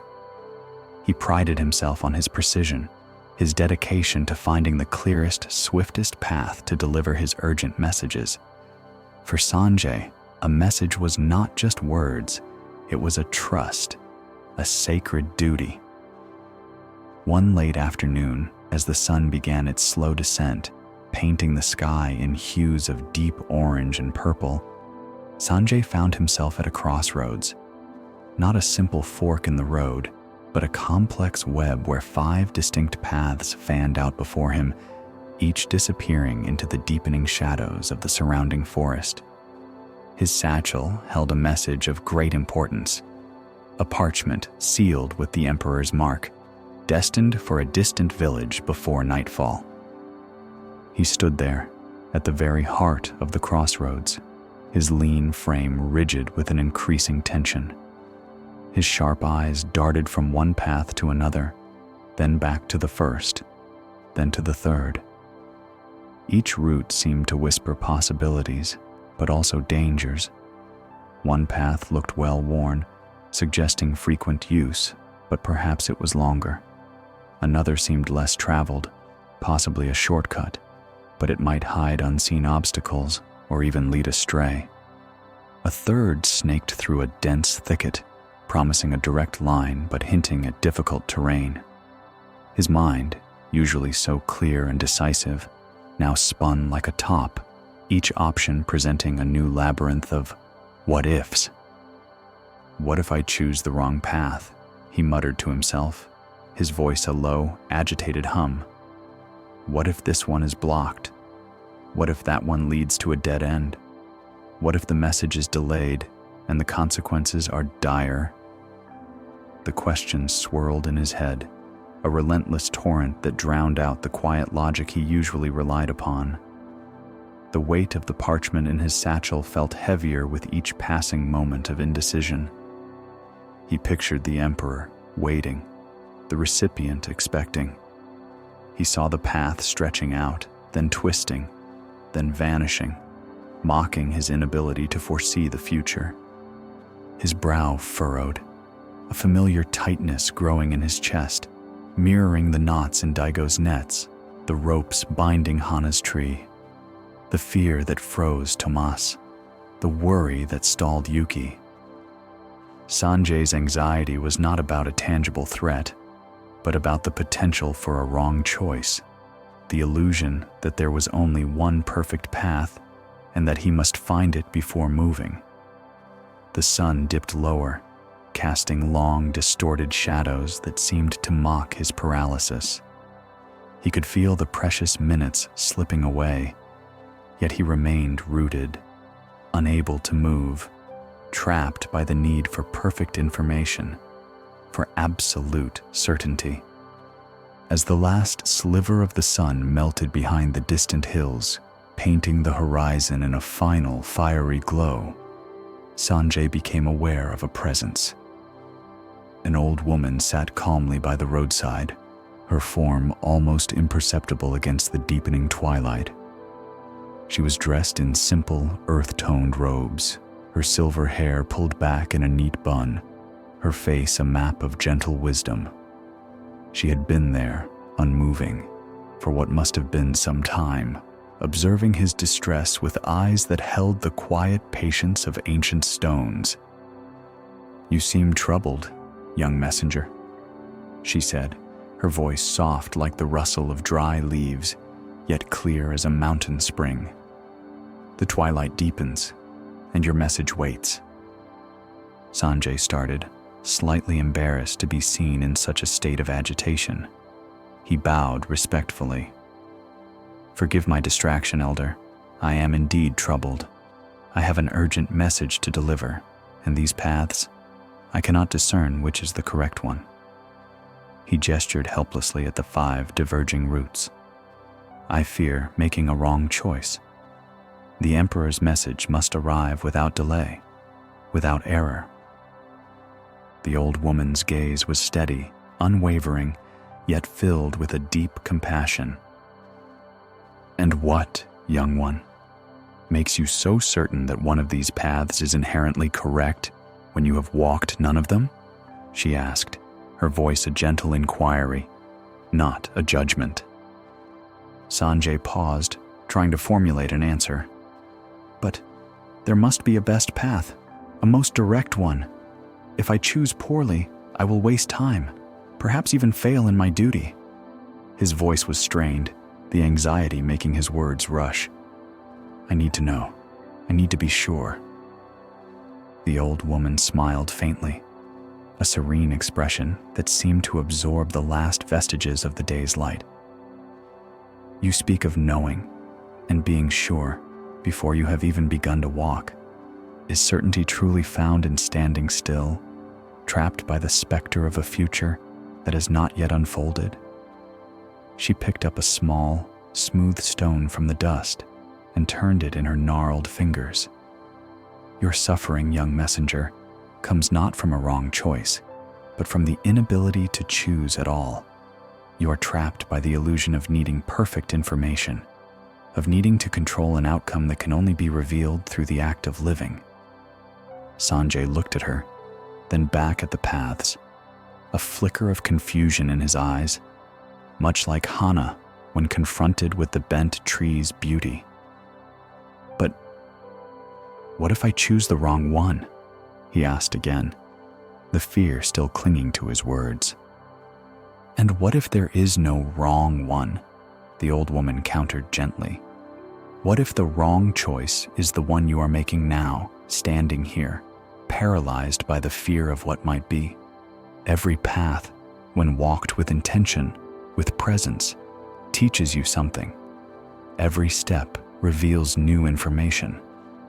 The true error, perhaps, is to allow the fear of making a mistake to prevent you from moving forward at all." She gestured towards the nearest path, which wound slowly into the darkening woods. "You wish to deliver a message. Your purpose is clear.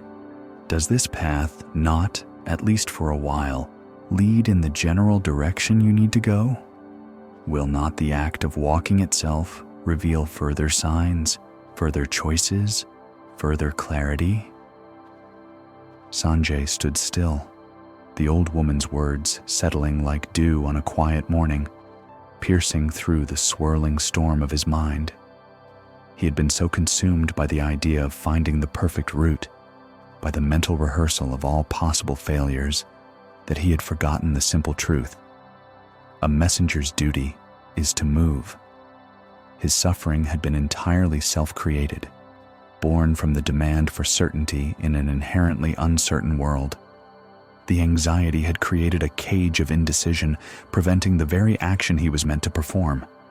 He realized, with a sudden, profound clarity, that the paralysis was far more damaging than any potentially imperfect choice.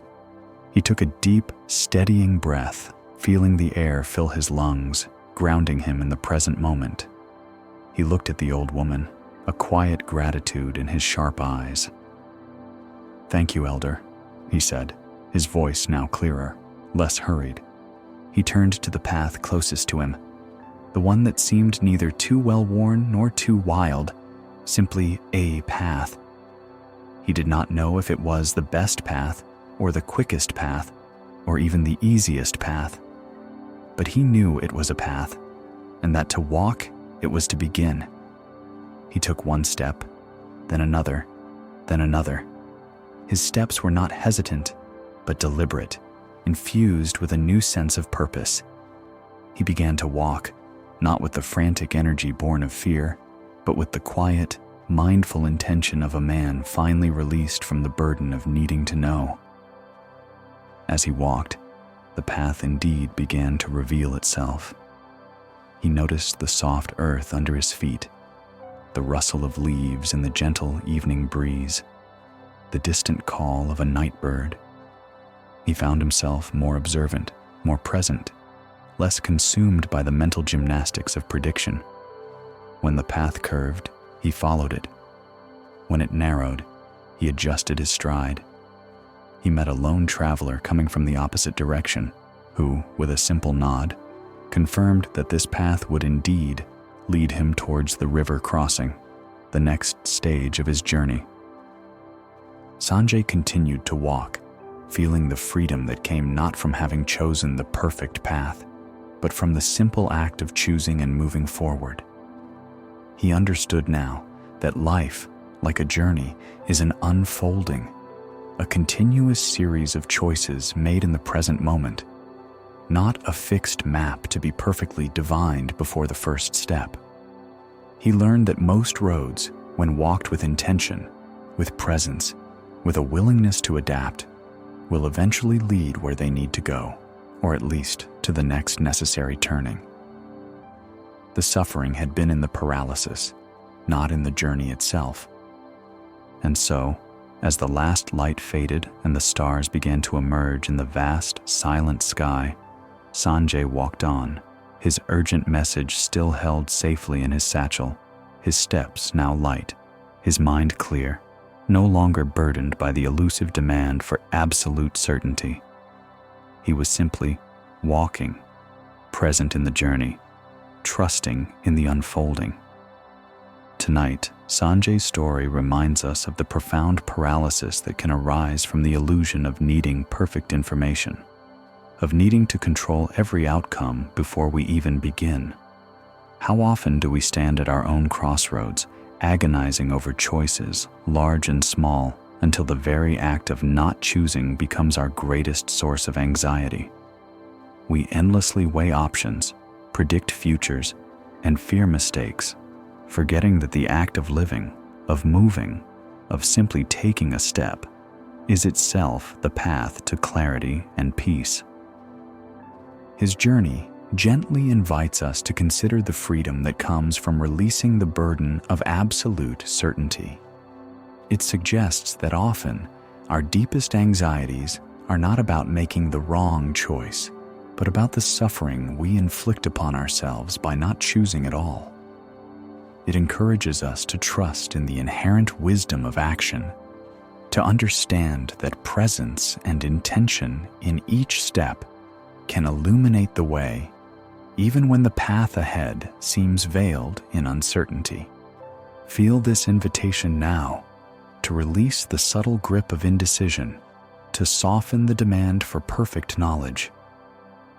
Notice that simply taking one gentle breath, one mindful step, can begin to unwind the knots of paralysis, allowing the flow of life to carry you forward. Rest in this understanding, knowing that sometimes the most profound wisdom is simply to begin. Tonight, we turn our attention to May, a woman whose life had been a testament to the quiet power of precision, a master calligrapher whose name was whispered with reverence throughout the land. Her slender hands, accustomed to holding the delicate brush with unwavering control, had woven beauty into countless scrolls, each character a silent poem of grace and perfection. Her strokes were renowned, not merely for their accuracy, but for the profound sense of controlled beauty they conveyed, a testament to a lifetime of disciplined practice and an unwavering dedication to her art. But even the most steadfast paths can be unexpectedly altered, and the most practiced hands can be touched by change. With the gentle passage of seasons, a subtle tremor began to develop in May's dominant hand. At first, it was barely perceptible, a fleeting quiver that she could still command with fierce concentration. But as time wore on, the tremor deepened, becoming a constant companion, a betrayal of the very instrument that had defined her existence.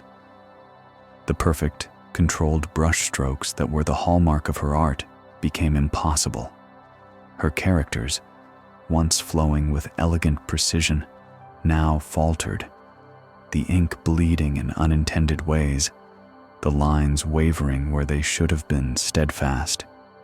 Each attempt became a fresh source of anguish, a stark reminder of what she was losing, or had perhaps already lost.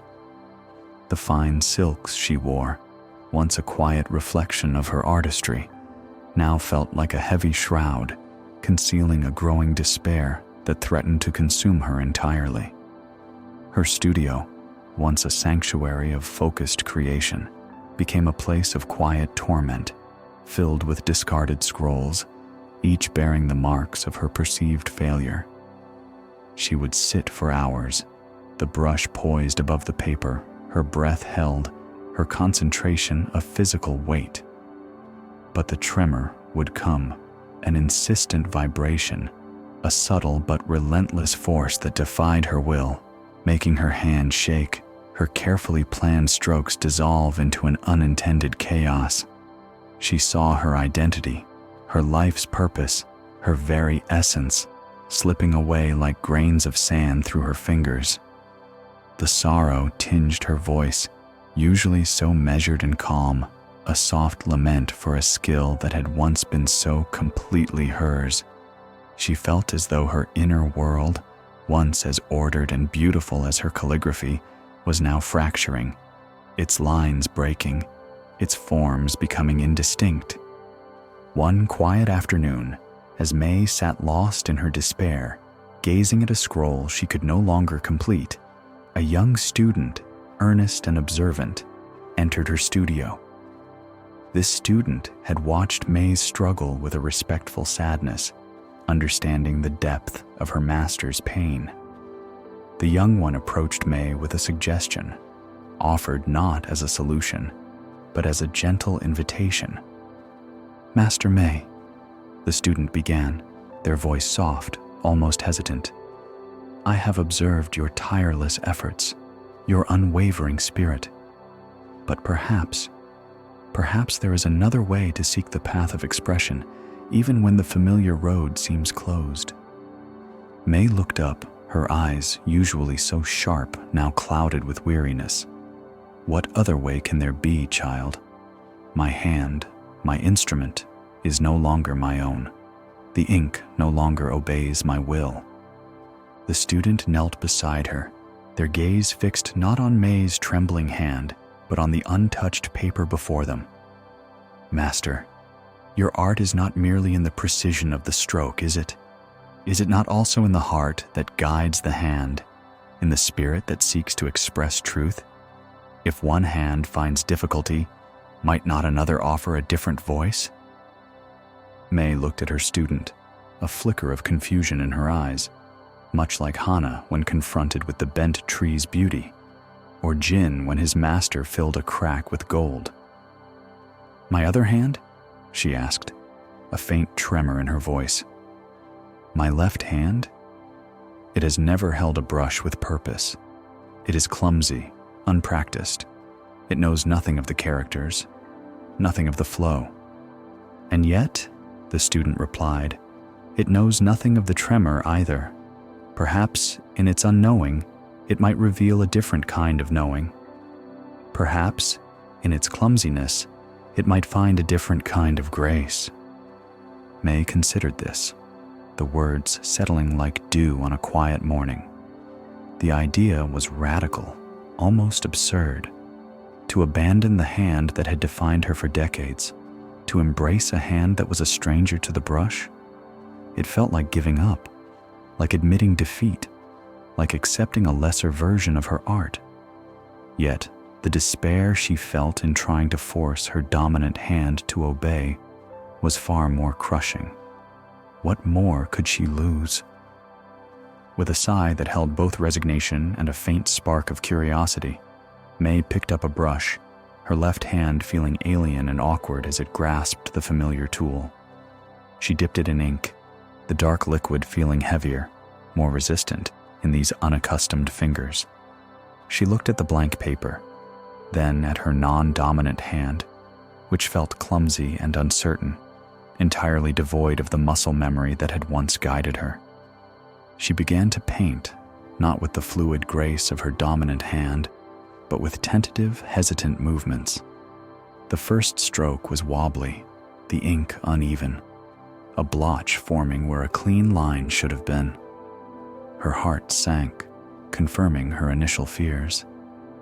It was crude, unrefined, a child's clumsy attempt.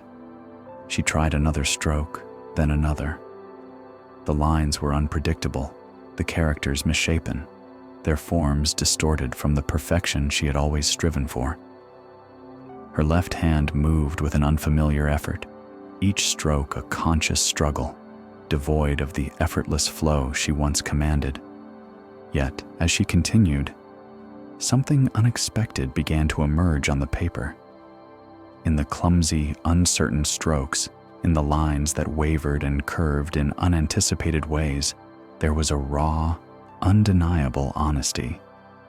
The characters were not perfect, not precise, not perfectly controlled, but they held a vitality, a directness that her perfectly executed works had somehow, subtly, lacked.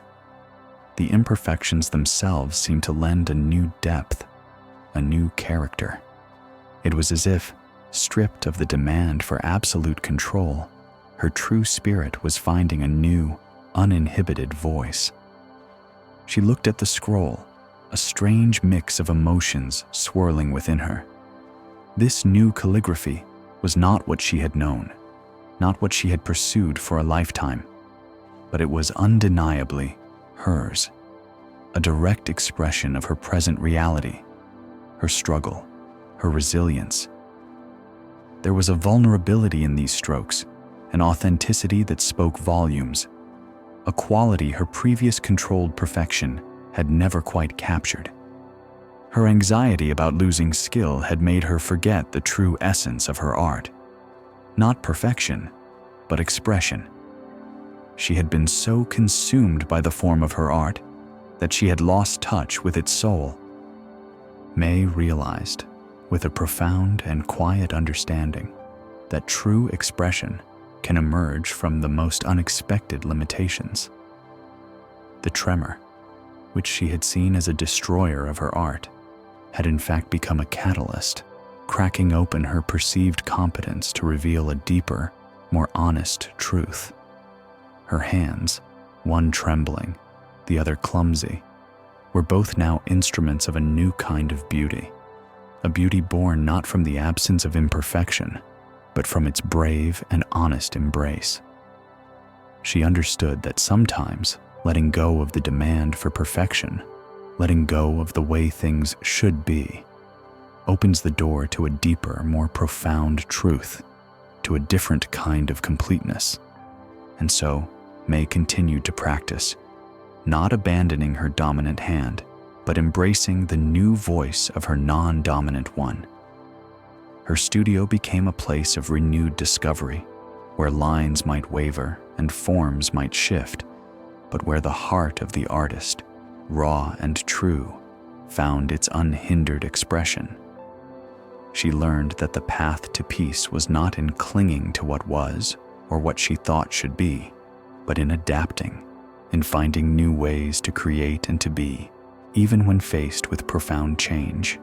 Tonight, May's story gently reminds us of the profound suffering that can arise when we cling to a rigid ideal of competence or perfection, especially when life, in its unpredictable wisdom, introduces limitations. How often do we despair when our accustomed ways of being, doing, or creating are challenged? We might cling to the illusion that our worth or our peace depends on maintaining a flawless performance, a perfect outcome, or an unchanging skill. Her journey invites us to consider the liberation that comes from releasing the demand for absolute control and embracing the unexpected. It suggests that often our perceived flaws, our limitations, or our moments of struggle are not obstacles to our deepest expression, but rather unexpected pathways. They can crack open our rigid notions of how things should be, revealing a deeper, more authentic truth, a new form of beauty that arises precisely because of the change, not in spite of it. Feel this invitation now to soften the grip of your own expectations, to release the subtle demand for perfection in yourself. Notice how the idea of a limitation, when met with curiosity rather than despair, can open a new space within you. Perhaps, like May, you might discover that true expression, true peace, true wholeness is not found in the flawless execution, but in the honest, brave, and often clumsy unfolding of who you truly are, limitations and all.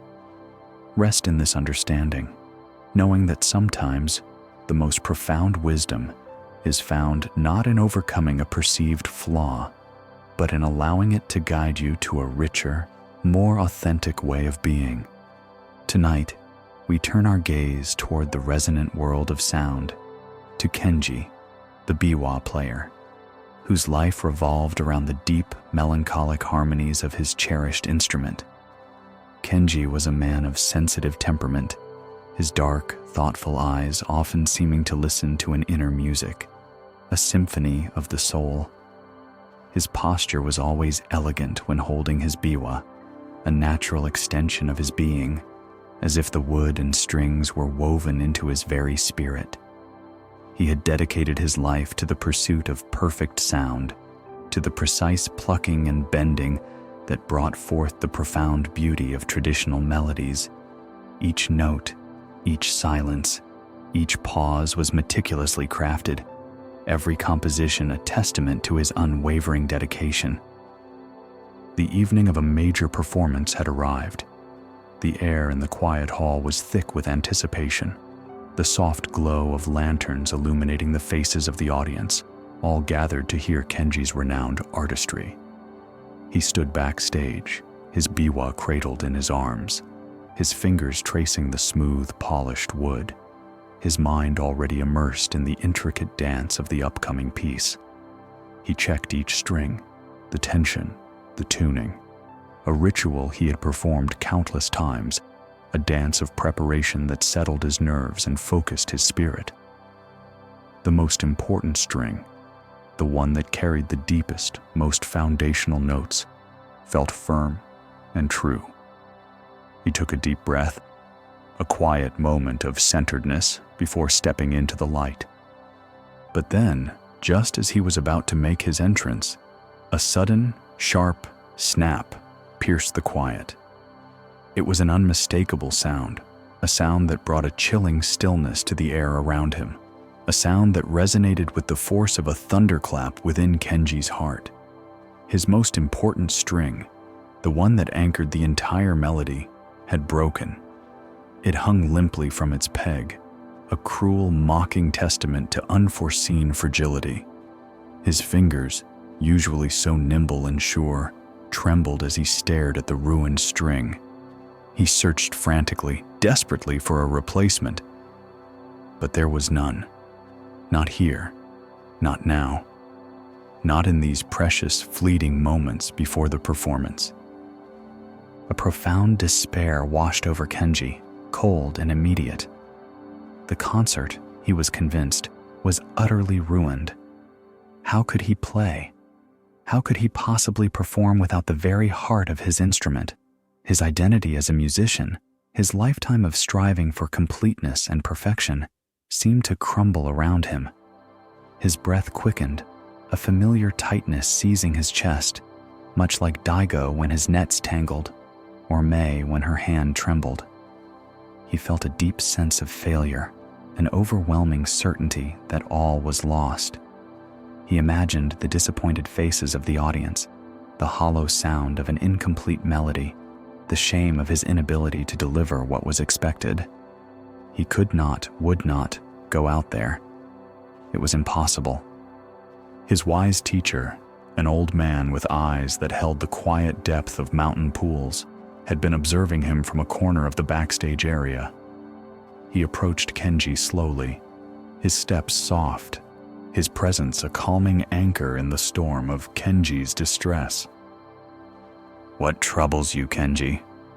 the teacher asked, his voice a gentle hum, like the distant resonance of a struck gong. Kenji could barely articulate his distress. He gestured helplessly at the broken string. "It is broken, master. The most important one. There is no replacement. How can I play? The music, it will be incomplete. It will be ruined." His voice was a raw whisper, thick with hopelessness. The teacher looked at the biwa, then at Kenji, his gaze unwavering. "And what makes music whole, Kenji?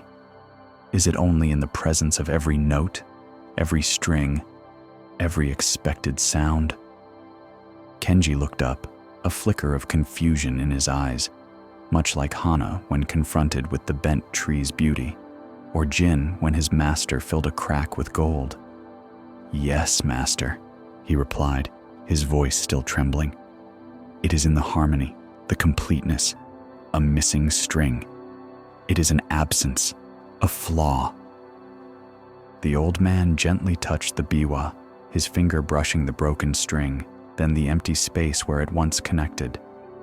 And can absence not be a part of the music itself? Can a space, a silence, not hold its own profound note? He paused, allowing his words to settle. "Play anyway, Kenji. Embrace the missing piece. Let the silence where that string should be become a new voice in your music. Do not fight it. Do not lament it. Simply allow it to be." Kenji stared at his teacher, then at the biwa. The idea was radical, almost blasphemous to his finely tuned artistic sensibilities. To perform with a flaw so blatant, so fundamental, it felt like giving up, like admitting defeat, like accepting a lesser version of his art. It went against everything he had ever strived for, everything he believed about the perfect harmony of music. Yet, the despair he felt in trying to force his instrument to be what it was not, in clinging to an unattainable completeness, was far more crushing. What more could he lose?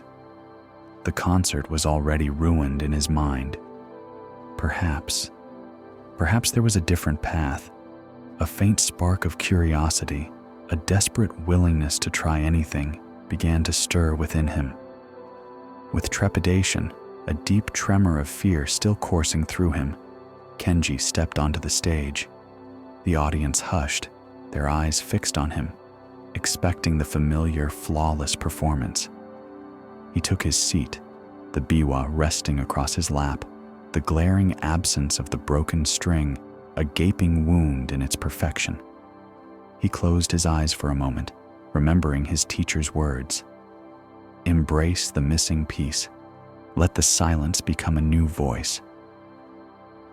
He took a deep, centering breath, and with hesitant fingers, he began to play.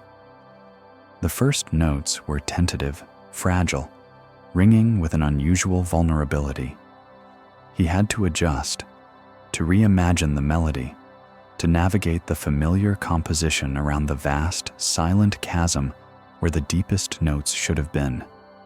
His mind, usually so focused on precision, was now forced into a new kind of creativity, a spontaneous adaptation, a moment-to-moment improvisation. He could feel the audience's initial confusion, a subtle shift in the air, a question hanging unspoken. But as he continued, as he leaned into the emptiness, something astonishing began to emerge. The silence, the absence of that string, was not a void, not a flaw, but a haunting, beautiful space within the music. It created an unexpected resonance, an ethereal echo that deepened the melancholy, that spoke of longing and memory in a way that perfect completeness never could. The notes he could play took on a new clarity, a new poignant beauty, their sound reaching across the silence, inviting the listener to fill the gaps, to hear the unplayed notes in their own hearts. Kenji found himself playing with a depth of feeling he had never accessed before.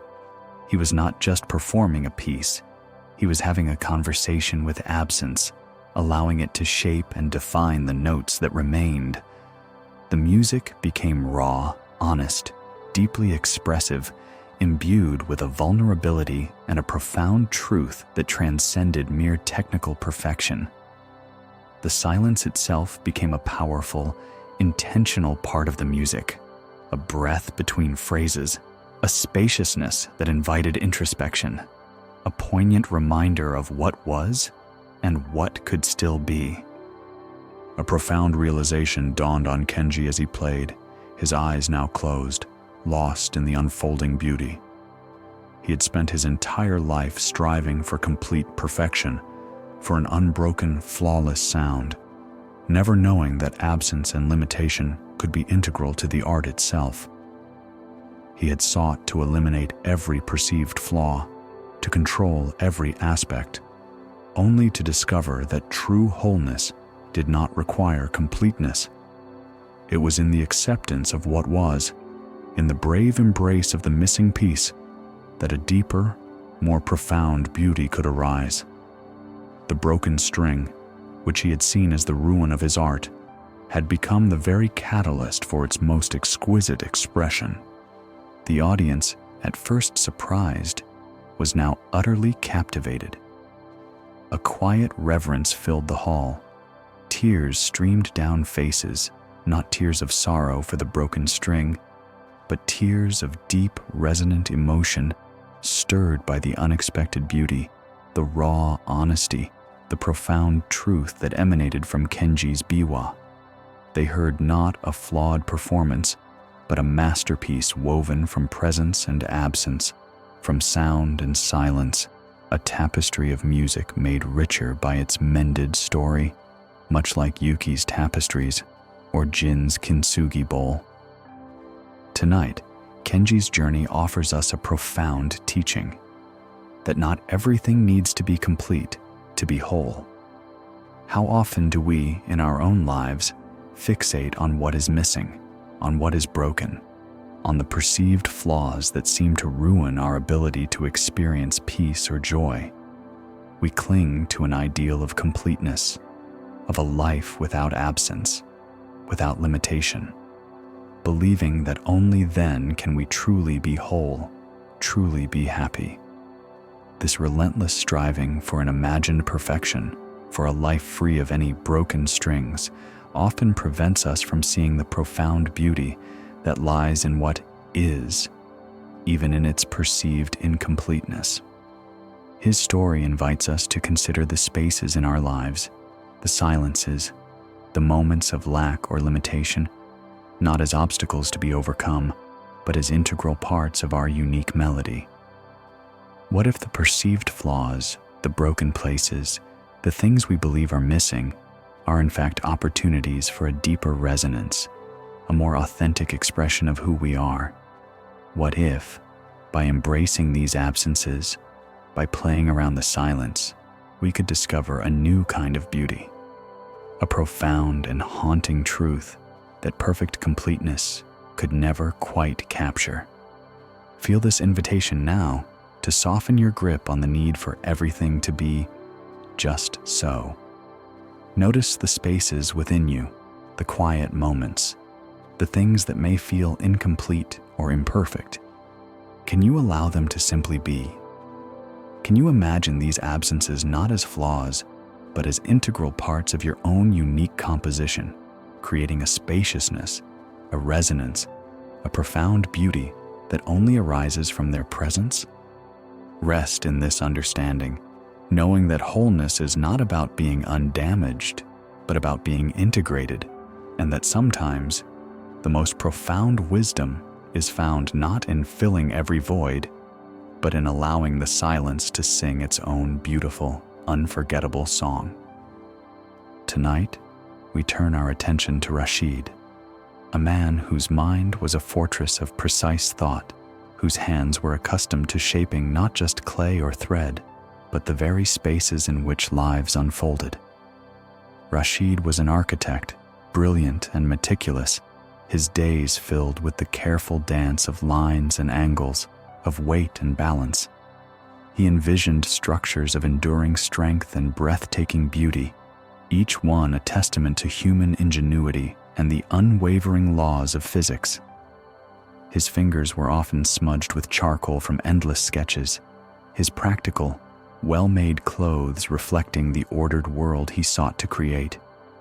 For Rashid, every column, every arch, every soaring wall held the promise of perfection, a stable, unyielding presence in a world of flux. He poured his heart into his latest design, a magnificent tower that would grace the skyline of a bustling city, a beacon of progress and aspiration. From the initial drawings to the foundational stones, Rashid oversaw every detail, his analytical mind meticulously calculating every stress, every potential strain. He imagined it standing for centuries, a monument of flawless strength, a testament to his own precise vision.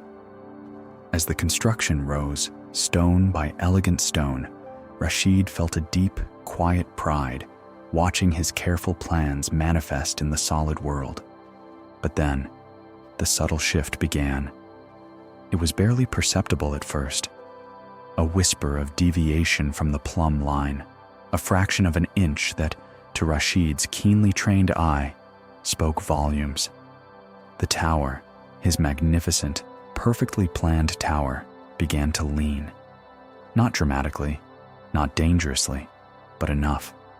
Enough to disrupt the flawless geometry, enough to introduce a flaw, a deviation, a subtle imperfection into what was meant to be absolute.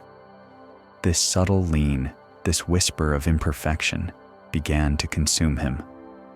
It settled in his mind like a persistent shadow, darkening his every thought.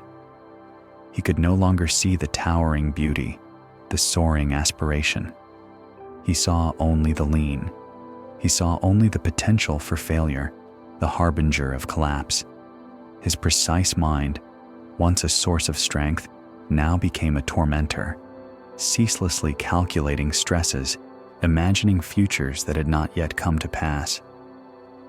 Sleep became a distant memory. Each night, as the city lights twinkled outside his window, Rashid lay awake, his thoughts spiraling. He would replay every design choice, every construction step, searching for the error, the flaw, the moment where perfect certainty had slipped through his grasp. He pictured the tower in his mind's eye, no longer a monument, but a precarious structure, teetering on the brink, its stones groaning under an imagined strain. He saw it falling, crumbling into dust, not in the present moment, but in 1,000 vivid, terrifying simulations of the future. His breath would quicken, a familiar tightness would grip his chest, and he would feel the knots within his own mind tightening, tightening, tightening, just as Dago felt the knots in his nets, or Tomas felt the paralysis in his hands. His logical, analytical mind, so accustomed to control, found itself trapped in a repetitive, circular dance of what if and if only. He understood intellectually that the lean was minor, that safety measures were in place, but the fear was not logical. The fear was a deep, guttural demand for absolute certainty, for an impossible guarantee that life, like his structures, could be perfectly engineered to stand forever, free from any risk, any change, any potential for imperfection. This anxiety pulled him relentlessly into a future of hypothetical collapse, away from the solid ground of the present moment, away from the reality of the tower that stood, still strong, still beautiful, despite its subtle tilt. His mentor, a weathered old architect whose own hands had shaped structures that had stood for generations, observed Rashid's distress.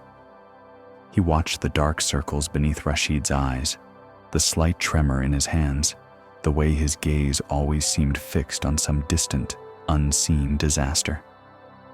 One afternoon, the mentor found Rashid standing at the base of his leaning tower, a blueprint clutched in his hand, his brow furrowed in a familiar pattern of worry. "Rashid," the mentor said, his voice a low rumble, like the shifting of ancient stones. "Come with me. There is something I wish to show you." Rashid, lost in his calculations, looked up, startled. He wanted to refuse, to stay and wrestle with his anxieties, but the mentor's gaze held a quiet wisdom that Rashid found himself unable to resist. They traveled for 2 days, leaving the bustling city behind, journeying into the quiet, mist-shrouded mountains. Finally, they arrived at a secluded valley where, nestled among ancient trees, stood a temple of profound age and weathered beauty.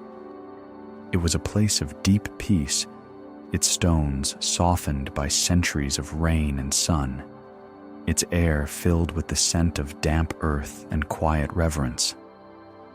The mentor led Rashid to a specific vantage point where the temple's form was most clearly visible. "Look, Rashid," he said, gesturing with a hand gnarled by time. "Tell me what you see." Rashid's architect's eye immediately registered it. The temple, magnificent and ancient as it was, leaned, not subtly like his tower, but noticeably, unmistakably. One side had settled over the centuries, giving the entire structure a gentle, yet undeniable tilt. "It leans," Rashid stated, his voice flat, a hint of professional dismay in his tone. How could it have stood for so long?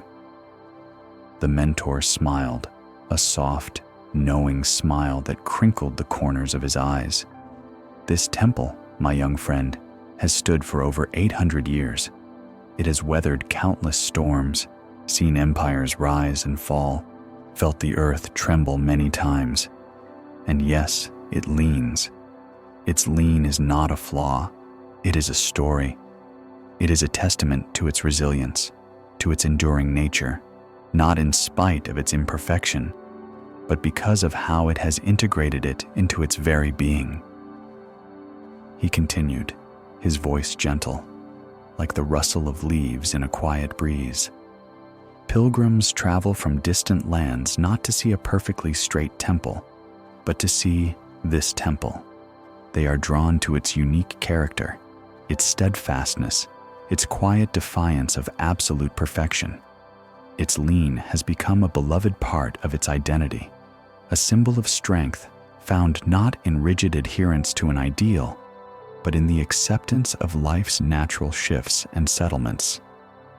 Rashid stood in silence, looking from the leaning temple to the wise face of his mentor.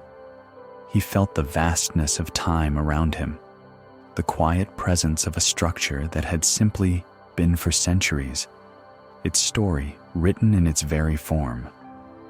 He had been so consumed by the hypothetical collapse of his own tower, by the relentless pursuit of an impossible ideal, that he had forgotten the inherent resilience of things, the enduring nature of life itself.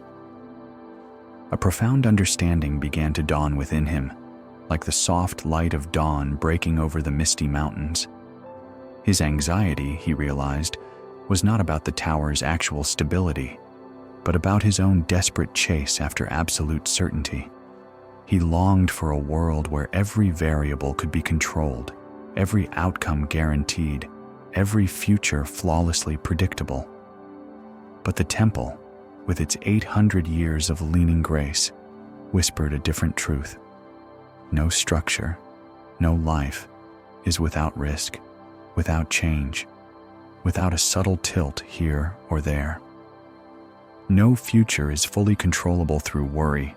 No amount of mental calculation can eliminate the inherent impermanence that defines all existence. He had been so busy imagining the tower falling that he had forgotten to see it standing.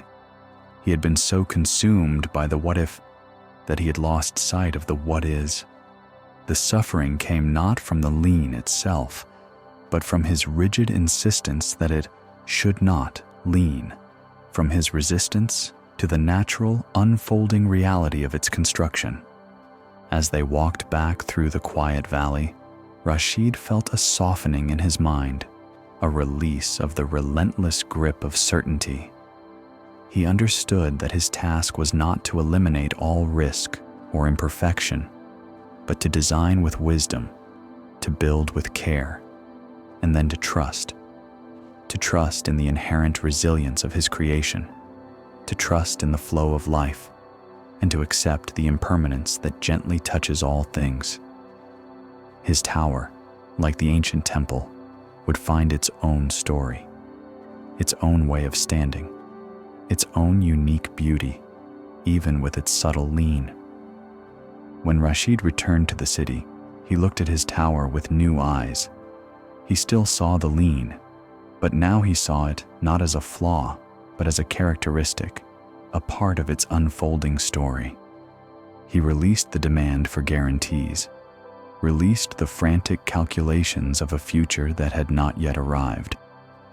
He returned to his work, not with the obsessive need for control, but with a quiet confidence, a gentle acceptance of what was. And as he released his internal struggle, the tower, in his perception, seemed to stabilize. The constant, gnawing worry that had consumed him began to unwind, loosening its tight knots. And for the first time in many nights, Rashid slept, deeply and peacefully, his mind no longer tormented by imagined futures, but resting in the quiet truth of the present. Tonight, Rashid's journey offers us a profound teaching that true peace is not found in chasing an impossible certainty, but in accepting the inherent impermanence and uncertainty of life. How often do we, in our own lives, lie awake at night, caught in a cycle of future-oriented anxiety, endlessly calculating stresses, imagining inevitable collapses that may never come to pass? We grasp for control, for guarantees, for a flawless blueprint of our lives, believing that only then can we truly be safe, truly be at peace.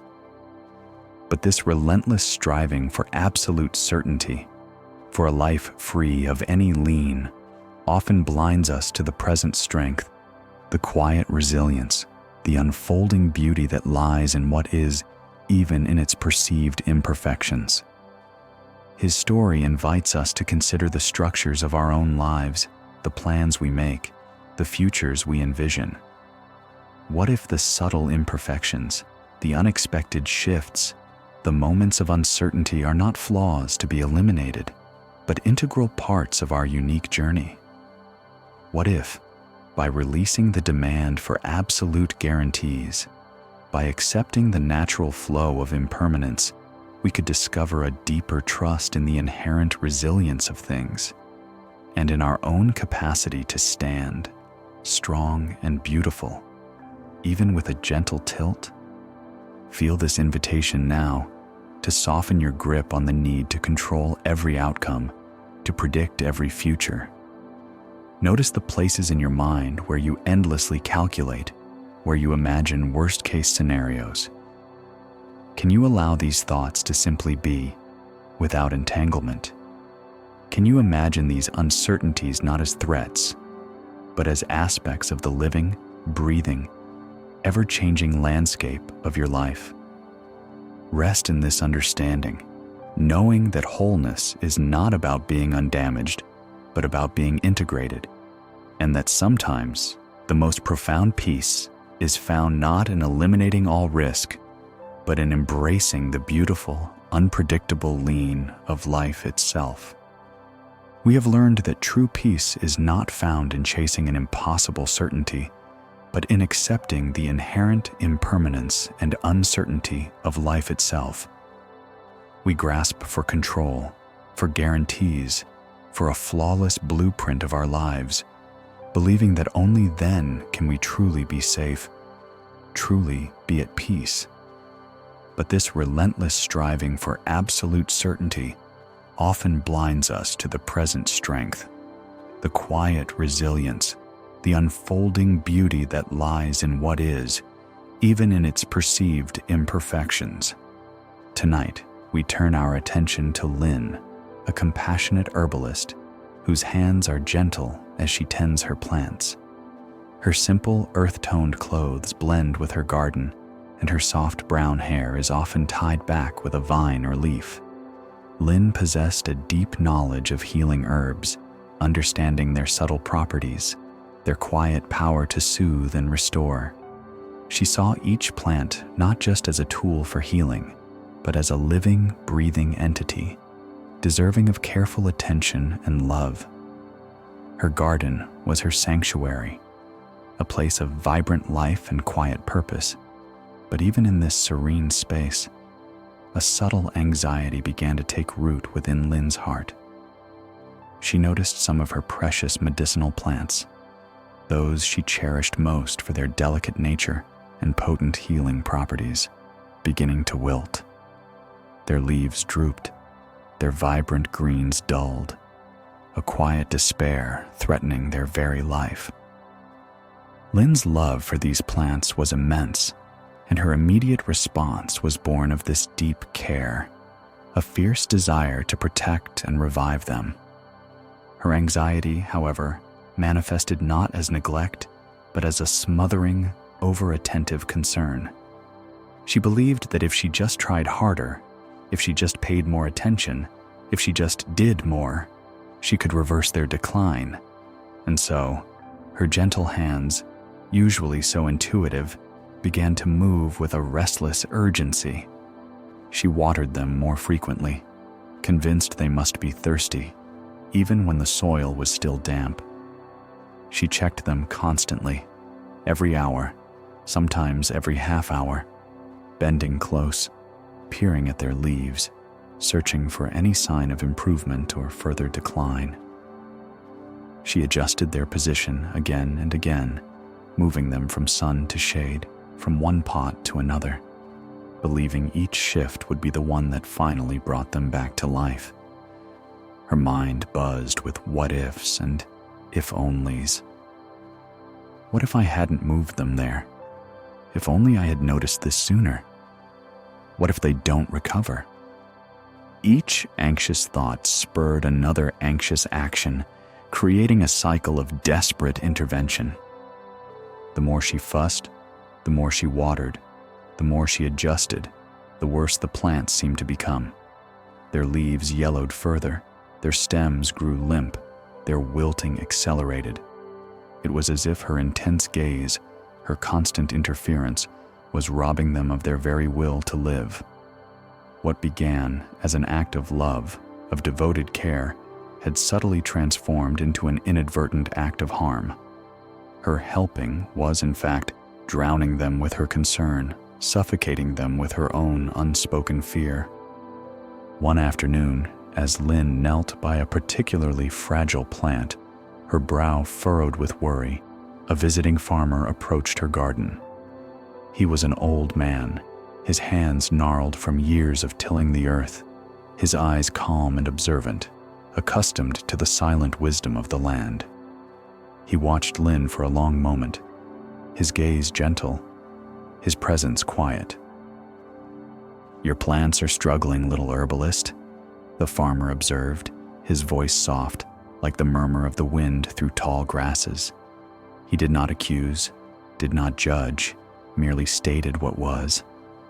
Lynn sighed, a sound heavy with frustration and sadness. "Yes, elder, I do not know what more I can do. I have tried everything. I water them, I move them, I tend to them constantly, yet they only seem to weaken." She gestured helplessly at the drooping leaves.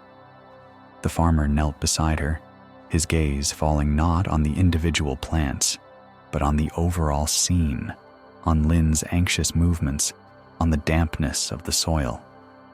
He picked up a small, wilted leaf, turning it gently in his fingers. "You speak of all you have done to them, Lynn," he said, his voice a quiet question. "But have you considered what they might need from you, beyond your doing?" Lynn looked at him, a flicker of confusion in her eyes. "What do you mean, elder? They need my care. They need my attention. They need me to save them." The farmer smiled, a slow, patient smile. "Perhaps. Or perhaps they need you to trust them. See how saturated this soil is?" He gently pressed a finger into the earth of one pot. "You are drowning them with your concern, little herbalist. You are so afraid they will not survive that you do not allow them the space to find their own strength." He continued, his voice weaving a gentle lesson. "Plants, like people, sometimes need space to find their own way. They need to stretch their roots deeper, not always be given water at the surface. They need to seek the light themselves, not always be moved to the perfect spot. They need to trust in their own resilience, the innate wisdom encoded within their very being, to know how to draw what they need from the earth, from the air, from the sun. Your constant intervention, though born of love, may be preventing them from tapping into that deeper wisdom, that quiet strength." Lynn listened, her hands, for the first time in days, still. The farmer's words settled over her like a gentle rain, washing away some of the frantic energy that had consumed her.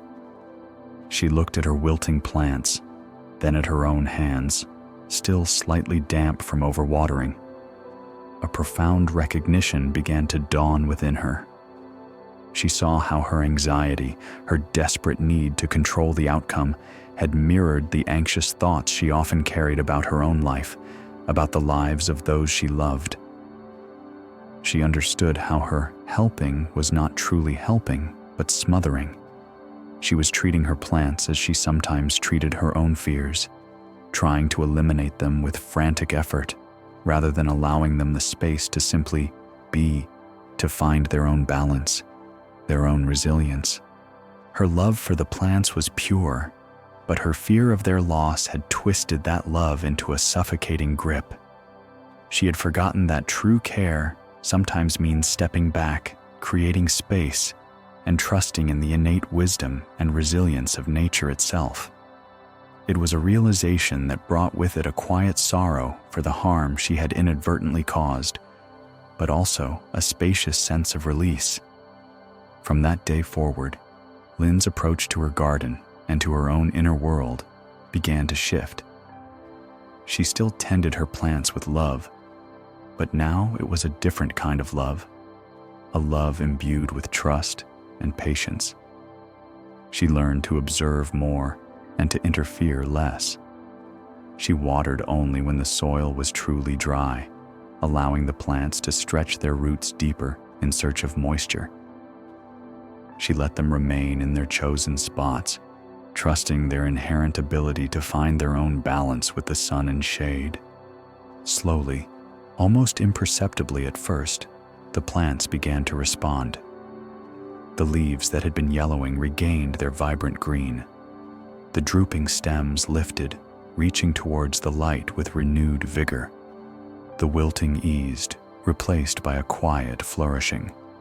Her garden, once a source of anxious striving, became a testament to gentle release, a place where life thrived not through forceful control, but through spacious trust. And as her plants recovered, so too did Lynn find a deep and abiding inner peace, her mind no longer tormented by anxious what-ifs, but resting in the quiet truth of what is.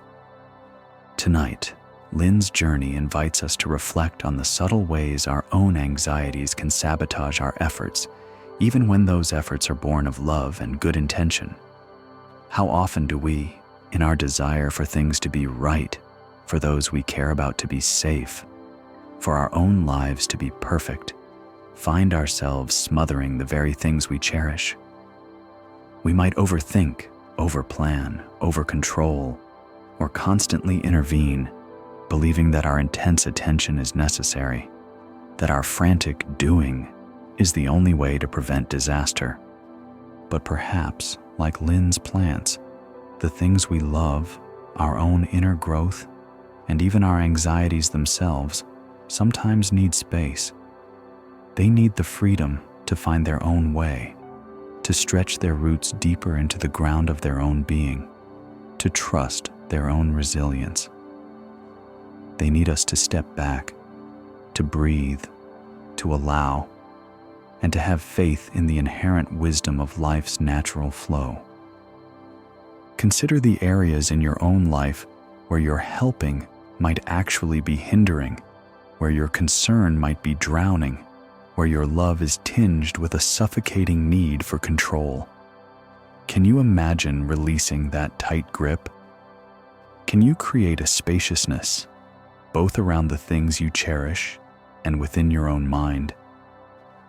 Can you trust in the natural resilience of living things and in your own capacity to flourish, even when you are not constantly intervening? Feel this invitation now to soften your gaze, to loosen your hold, to allow things to simply be. Rest in the understanding that true care often lies not in forceful management, but in gentle release, in trusting the quiet wisdom of what unfolds, and in allowing the space for all things to find their own way, leading to flourishing and profound inner peace. Tonight, we turn our gaze to Isamu, the master lantern maker, whose hands, accustomed to shaping paper and wood into delicate vessels of light, now labored under the weight of a profound fear. Isamu's workshop had always been a place of quiet beauty, filled with the warm, golden glow of his creations, each lantern a miniature world of intricate shadows and luminous grace. But a darkness had fallen upon him, a darkness that had nothing to do with the setting sun. One night, a terrible accident had befallen Isamu. A stray ember, a forgotten candle, had ignited his old workshop, consuming everything in a furious blaze. Isamu had escaped, but the memory of the searing heat, the suffocating smoke, and the all-encompassing darkness that followed the fire's dying embers had scarred him deeply. It was a trauma that left him utterly terrified of the dark, not just the physical absence of light, but the metaphorical shadows of uncertainty and loss. In his new workshop, built with the help of his neighbors, Isamu began to craft lanterns with a new, frantic energy. It was no longer a gentle art. It was a desperate defense. He created more lanterns than he could ever sell, more than any space could reasonably hold. He filled every corner of his new workshop with them, hanging from the rafters, stacked on shelves, lining the floor. Each one, once a testament to beauty, now felt like a desperate shield against the encroaching night. As dusk approached, Isamu would meticulously light every single one. The workshop, once a haven of soft, inviting light, became a blinding beacon. The sheer volume of luminosity was overwhelming, washing out all definition, eliminating all shadow. He could barely see the details of his own work, the intricate patterns he so carefully cut, the delicate paper he painstakingly glued. Everything was bathed in a uniform, relentless glare. His eyes, accustomed to discerning the subtle interplay of light and shadow, now strained against the constant, overwhelming brightness. His face, once kind and contemplative, was etched with an agitation that pulsed beneath the surface of the relentless light. He moved with a restless energy, constantly checking the wicks, adjusting the flames, as if any flicker of dimness might usher in the terror he so desperately sought to repel. One afternoon, a wise monk, his robes the color of twilight, passed through the village. He often walked with an air of quiet observation, noticing the subtle rhythms of life. He paused by Isamu's workshop, his brow furrowed not with judgment, but with a gentle curiosity. The monk saw not the beauty of the lanterns, but the agitation in the man who created them, the frantic energy that belied the supposed peace of so much light. He sensed the underlying fear, the desperate attempt to banish something essential. The monk stepped into the workshop, his presence a soft counterpoint to the vibrant glare. Isamu, startled from his meticulous adjustments, turned, his eyes squinting slightly. "Peace be with you, master craftsman," the monk said, his voice a calm murmur amidst the humming glow of countless flames. "Your workshop shines brightly, so brightly, in fact, that it almost pains the eye." Isamu offered a strained smile, a flicker of defensiveness in his voice. "Forgive me, elder. I find comfort in the light. After what happened, the darkness is a terror I wish never to know again." He gestured vaguely at the sea of lanterns. "I seek to banish it entirely, to fill every space with warmth and clarity." The monk nodded slowly, his gaze sweeping across the incandescent room, then resting gently on Isamu's anxious face. "I understand your desire for comfort, Isamu, and certainly, light is a great comfort, a beautiful gift. But tell me, master, when does a lantern truly reveal its purpose? Is it when it stands in the blinding sun, or when the shadows deepen around it?" Isamu paused, his hand hovering over a lantern. It shines brightest in the dark, of course. That is when its light is most needed, most appreciated. "Precisely," the monk affirmed. "And yet, here, in this workshop, you have created a world without shadow. A world where every corner is illuminated, where there is no space for the darkness to exist. But if there is no darkness, Isamu, then what is the light truly illuminating? What is it distinguishing itself from? Without shadow, there is no need for light, no appreciation of its gift, no definition of its very being." The monk continued, his voice weaving a gentle truth. "Consider the moon, Isamu. It does not rage against the night, but embraces it. It lends its soft glow to the darkness, and in doing so becomes a beacon of profound beauty. If the moon tried to banish all darkness from the sky, it would cease to be beautiful. It would cease to be meaningful.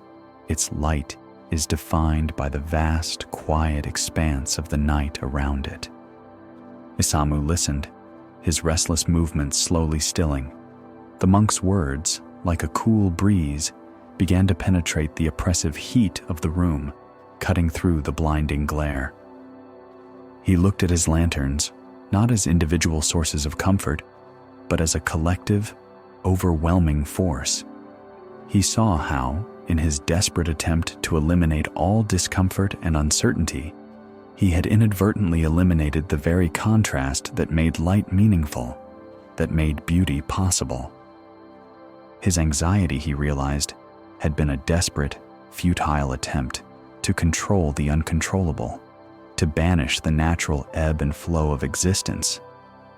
He had confused peace with the absence of all discomfort, not understanding that true peace depends on accepting darkness as the natural, inevitable companion to light. He had been fighting against a fundamental truth of the world, and in doing so, had created his own prison of relentless, overwhelming light, a prison that offered no true clarity, only strain. A deep sigh escaped Isamu's lips, a sound that carried with it the release of a heavy burden.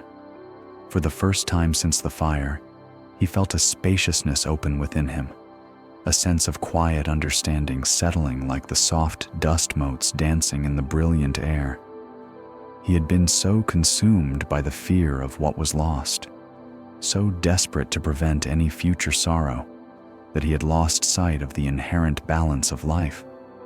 Slowly, deliberately, Isamu began to move through his workshop.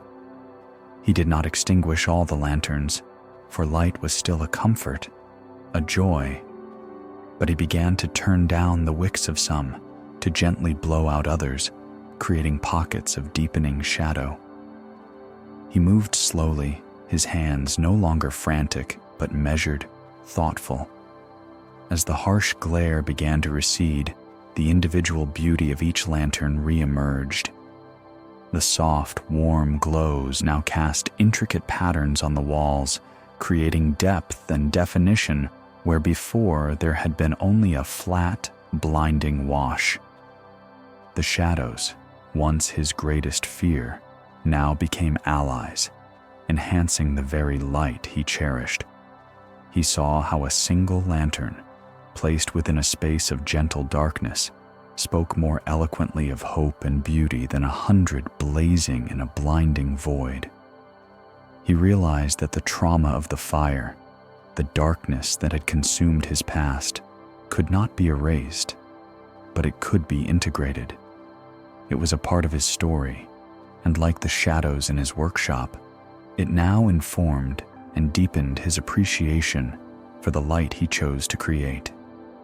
His fear of darkness began to transform, slowly, into an appreciation for its quiet presence, its necessary role. He discovered that true peace did not lie in eliminating one half of existence, but in embracing the full spectrum, in acknowledging the interplay of light and shadow, joy and sorrow, certainty and uncertainty.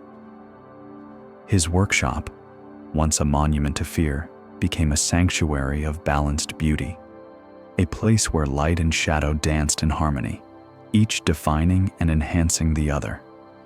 And in that balance, Isamu found a deep, abiding peace that no amount of forced light could ever have brought him.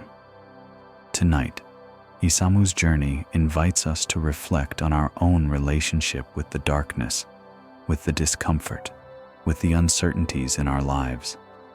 How often do we, like Isamu, try to banish all shadows, to eliminate every perceived flaw, every potential difficulty? We might fill our minds with endless plans, our days with frantic activity, our schedules with constant distractions, all in a desperate attempt to avoid the quiet spaces, the unknown moments, the uncomfortable feelings. We might believe that true peace lies in a life free of all problems, all struggles, all sorrow. But what if, like Isamu's lanterns, our own inner light is only truly appreciated, truly understood, when it is held within the vastness of our own experience, including the moments of shadow? What if the very things we try so hard to avoid, the moments of doubt, the feelings of sadness, the uncertainties of the future, are not obstacles to peace, but essential companions on the path towards it? Consider the areas in your own life where you might be creating a relentless, overwhelming brightness, a constant glare that blinds you to the subtle beauty of contrast, to the profound depth that emerges from the interplay of light and shadow. Can you imagine allowing some of that relentless brightness to soften?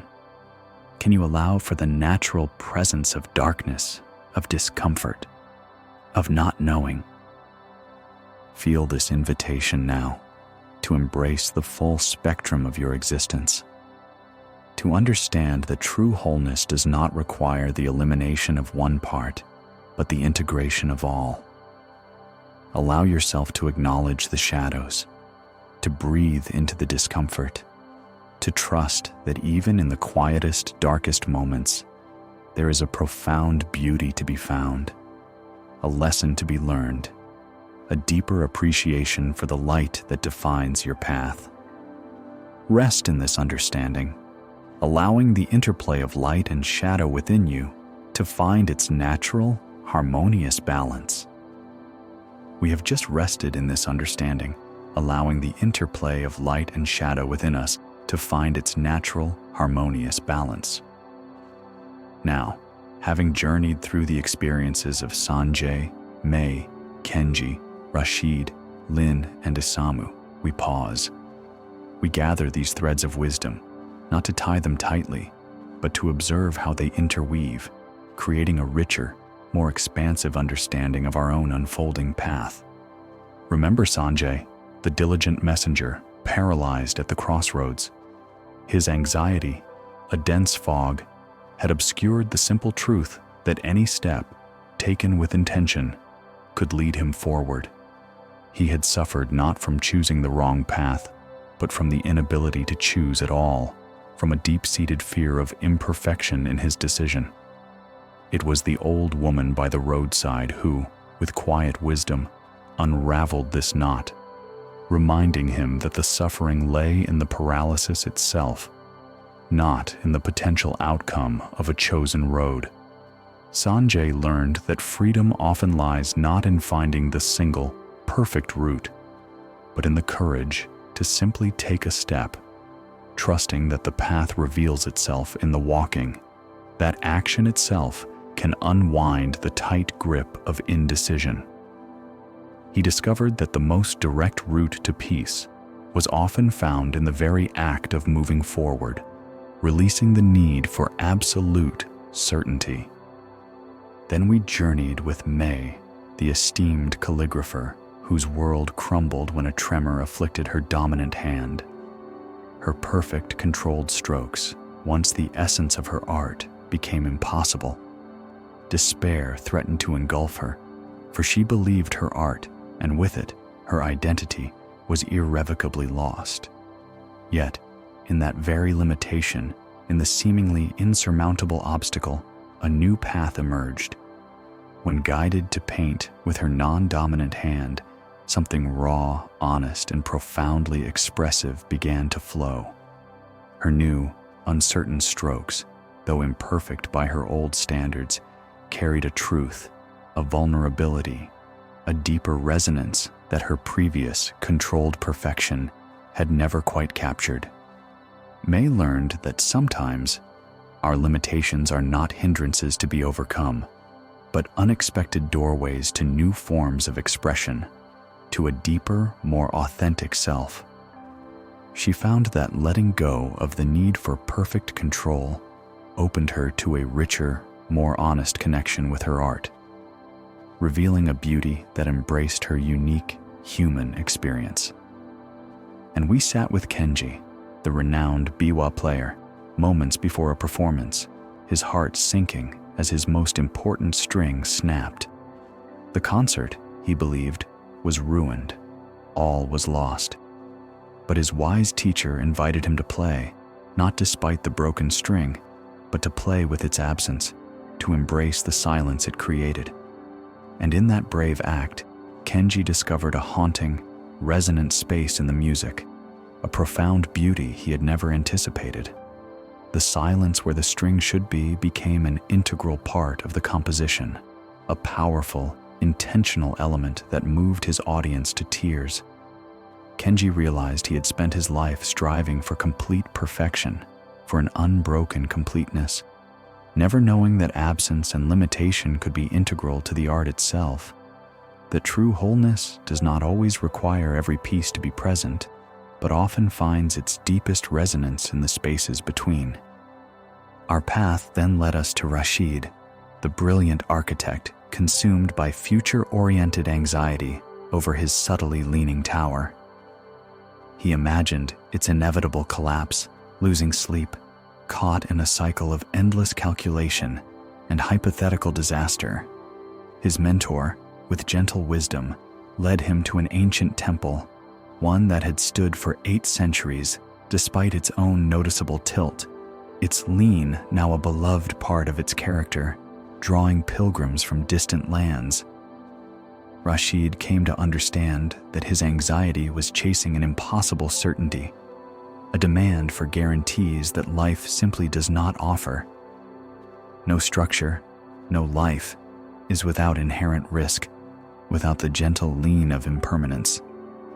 He learned that releasing the demand for absolute certainty, trusting in the inherent resilience of things, and accepting the natural flow of change allowed his mind to settle, and ironically, brought a quiet stability to his own being and to his tower. We then walked with Lynn, the compassionate herbalist, whose deep love for her wilting plants had transformed into a smothering anxiety. In her desperate attempts to help, she watered them too frequently, checked them too often, adjusting their position hourly, inadvertently harming the very life she wished to nurture.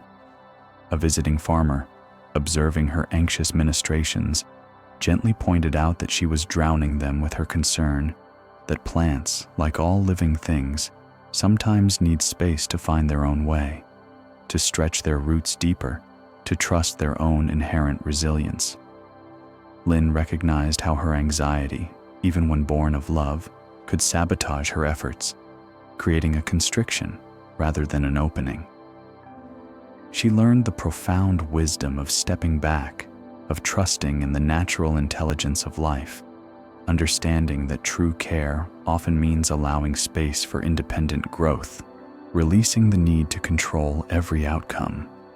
And finally, we were with Isamu, the lantern maker, whose traumatic fire had left him terrified of darkness, leading him to fill his new workshop with an overwhelming, blinding light. He sought to banish all shadows, all discomfort, all uncertainty from his world. But the wise monk, with quiet observation, revealed to him that light is only truly appreciated, only truly meaningful, when it is held within the context of darkness. Without shadow, there is no need for light, no definition of its very being.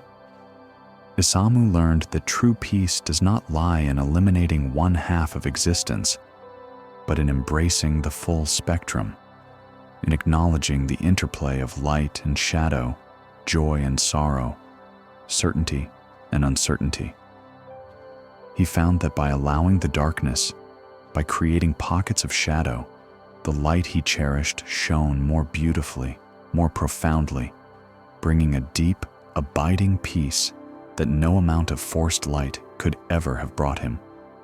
These journeys, though distinct, are woven from the same essential threads. They speak to the subtle, pervasive ways our anxious minds seek to control, to perfect, to eliminate what is uncomfortable or uncertain. Sanjay's paralysis, May's despair, Kenji's shattered expectation, Rashid's endless calculations, Lynn's smothering care, Isamu's blinding light, each in its own way represents a struggle against the natural flow of life, a resistance to the inherent impermanence, imperfection, and uncertainty that defines our existence. But in each story, we also witnessed a profound release, a letting go. Sanjay found freedom in action, in taking a step into the unknown. May discovered new expression in the very limitation she feared. Kenji created profound beauty from absence, from the space left by what was lost. Rashid found peace in accepting the lean, in trusting the resilience of what is. Lynn allowed her plants and herself the space to simply be, to grow in their own way. And Isamu embraced the shadows, finding balance and deeper beauty in the interplay of light and darkness. These teachings gently invite us to see that the path to peace is rarely about eliminating discomfort or uncertainty. It is not about forcing ourselves or our world into an idealized, unbroken, perfectly straight form. Rather, it is about cultivating a different kind of relationship with what it is. It is about learning to meet the inherent wobbles, the unexpected breaks, the moments of not knowing, not with resistance or frantic striving, but with a patient, gentle acceptance. Consider now, in your own experience, how these interwoven insights might resonate. Where might you be holding on too tightly, striving too fiercely for a certainty that cannot be guaranteed? Where might you be trying to force something straight that wishes to curve? Or filling every space with light, afraid of the quiet wisdom that might emerge from the shadows? The invitation is not to do anything, but to simply notice, to observe the patterns of your own mind, your own resistance. Can you allow for the possibility that the very things you are struggling against are, in their own way, offering you a path to a deeper understanding, a richer experience? Can you imagine softening your grip, just a little, on the need for absolute control, for perfect outcomes, for an unbroken journey? Perhaps, like Sanjay, the simple act of taking a step, even an uncertain one, can resolve the paralysis. Perhaps, like May, a limitation can unlock a new, more honest expression of yourself.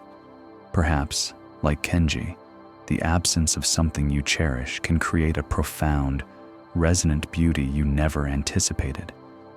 Perhaps, like Rashid, accepting the natural lean of life can bring a quiet stability. Perhaps, like Lynn, stepping back can allow for true growth and flourishing. And perhaps, like Isamu, embracing the shadows can deepen your appreciation for the light. This is the interwoven fabric of being, all things connected, all experiences informing one another. Wholeness, we are reminded, is not about being undamaged, but about being integrated. It is about allowing all parts of our experience, the light and the shadow, the presence and the absence, the certainty and the uncertainty, to simply be, to exist in their natural, harmonious dance. We rest in this understanding now, allowing these profound insights to settle deep within us. Feel the quiet wisdom of these stories permeating your being, like a gentle rain soaking into thirsty earth. There is nothing to force, nothing to figure out. Simply allow these truths to unfold within you, finding their own unique expression in the quiet spaces of your own heart and mind. Rest now in this interconnected understanding. Tonight, we settle into a simple contemplation, a quiet parable that flows as effortlessly as the river at its heart. Imagine now a lone traveler, their journey having brought them to the banks of a wide, ancient river. The water moves ceaselessly, a timeless current, carrying with it the flotsam of the world, a fallen leaf, a broken twig, a cluster of blossoms adrift. The surface shimmers, reflecting the vast blue sky above and the soft white clouds that drift by undisturbed. The air is still, carrying only the gentle murmur of the water, a quiet, rhythmic song of perpetual motion. The traveler sits for a long time, simply observing. They watch as a single, perfectly formed leaf, emerald green with veins like delicate pathways, detaches from an overhanging branch and settles onto the current. It begins its slow, unhurried journey downstream, a tiny vessel on an endless voyage. A subtle impulse arises within the traveler, a flicker of desire to hold on to that leaf, to possess its fleeting beauty, to stop its inevitable journey. Perhaps it is a longing for permanence in a world of constant change, a wish to grasp and hold what is beautiful, what is perfect, what is now. So, with gentle intention, the traveler extends a hand, reaching out to pluck the leaf from the water. Their fingers brush the surface, creating ripples that momentarily obscure the leaf. But the current, indifferent and persistent, carries the leaf just beyond their grasp. They try again, leaning further, stretching their fingers, a subtle tension growing in their shoulders, a slight furrow appearing between their brows. The leaf, however, continues its quiet dance, eluding their touch. Each attempt, though gentle, is met with the same quiet resistance from the river's unwavering flow. A subtle ache of frustration begins to bloom in the traveler's chest, a tiny knot forming where ease once resided. The desire to hold, to keep, to control this small, beautiful thing has brought with it a quiet suffering. The leaf, in its essence, is still beautiful, still perfect, still moving with grace. But the traveler's relationship to it has shifted. What was once a source of peaceful observation is now a source of subtle agitation.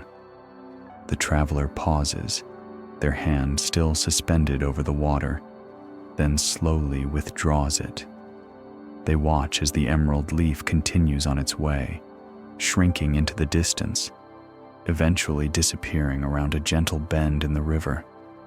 The initial ache of frustration slowly dissipates, replaced by a quiet sense of the inevitable, of the river's own profound wisdom. Yet another impulse arises. Perhaps, the traveler thinks, they cannot hold the objects in the river, but they can guide them. They see a small, gnarled branch caught in a swirling eddy near the bank. With a long, slender stick found nearby, the traveler begins to prod at the branch, trying to push it back into the main current, to steer it towards a particular path, to rescue it from its circular dance. They push, they prod, they nudge. The branch resists, bobbing away, caught by a different ripple, pulled by a different countercurrent.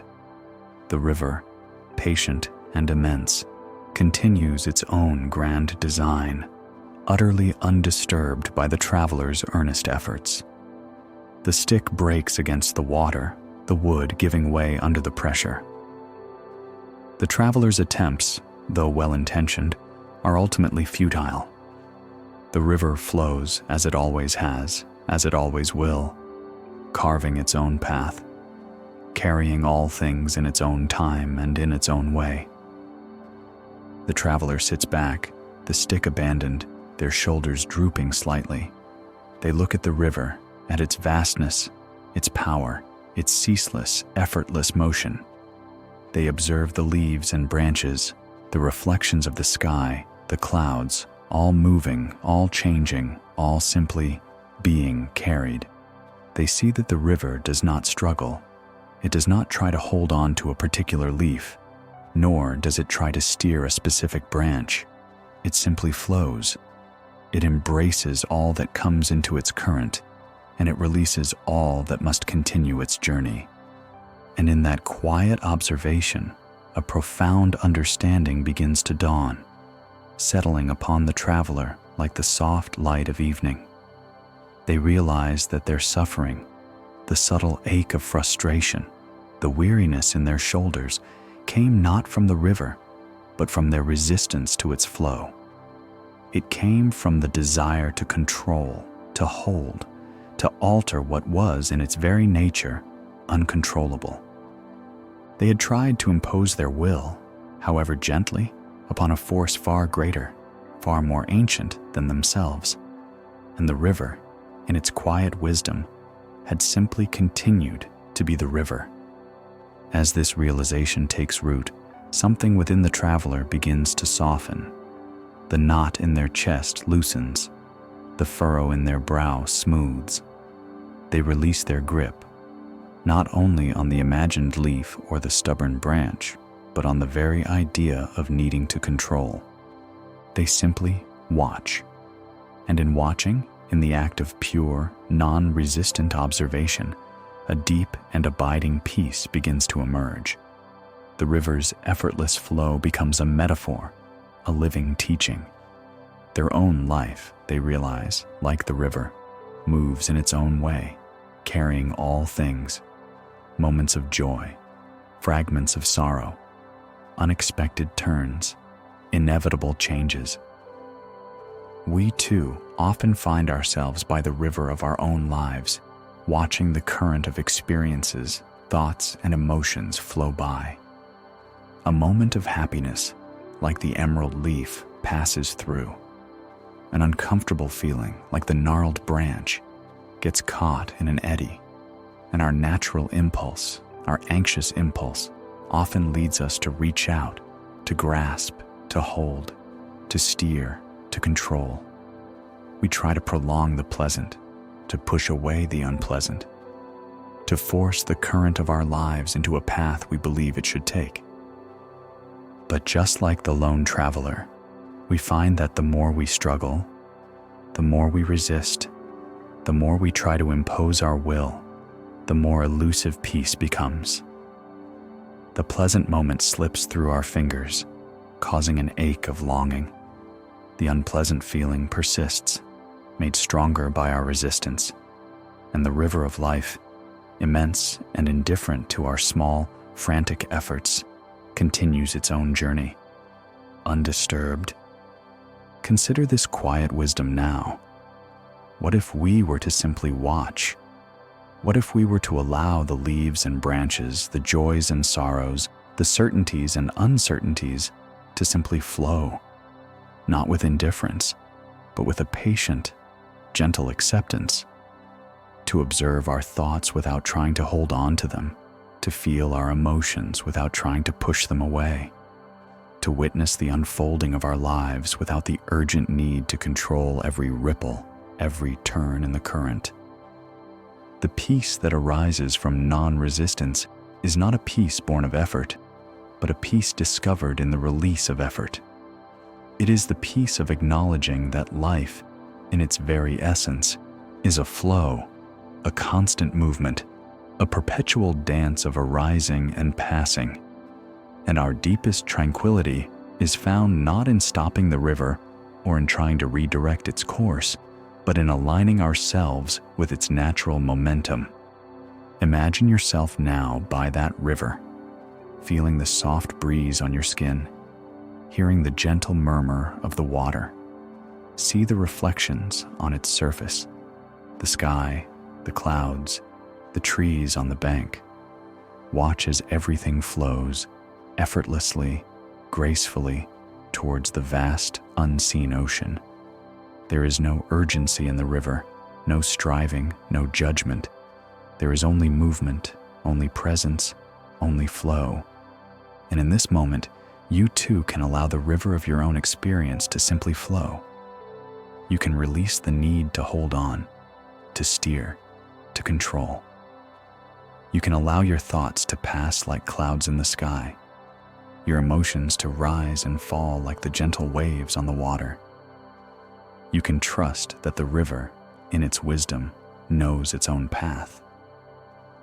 This is the profound understanding of acceptance, of letting go of the need to control the uncontrollable.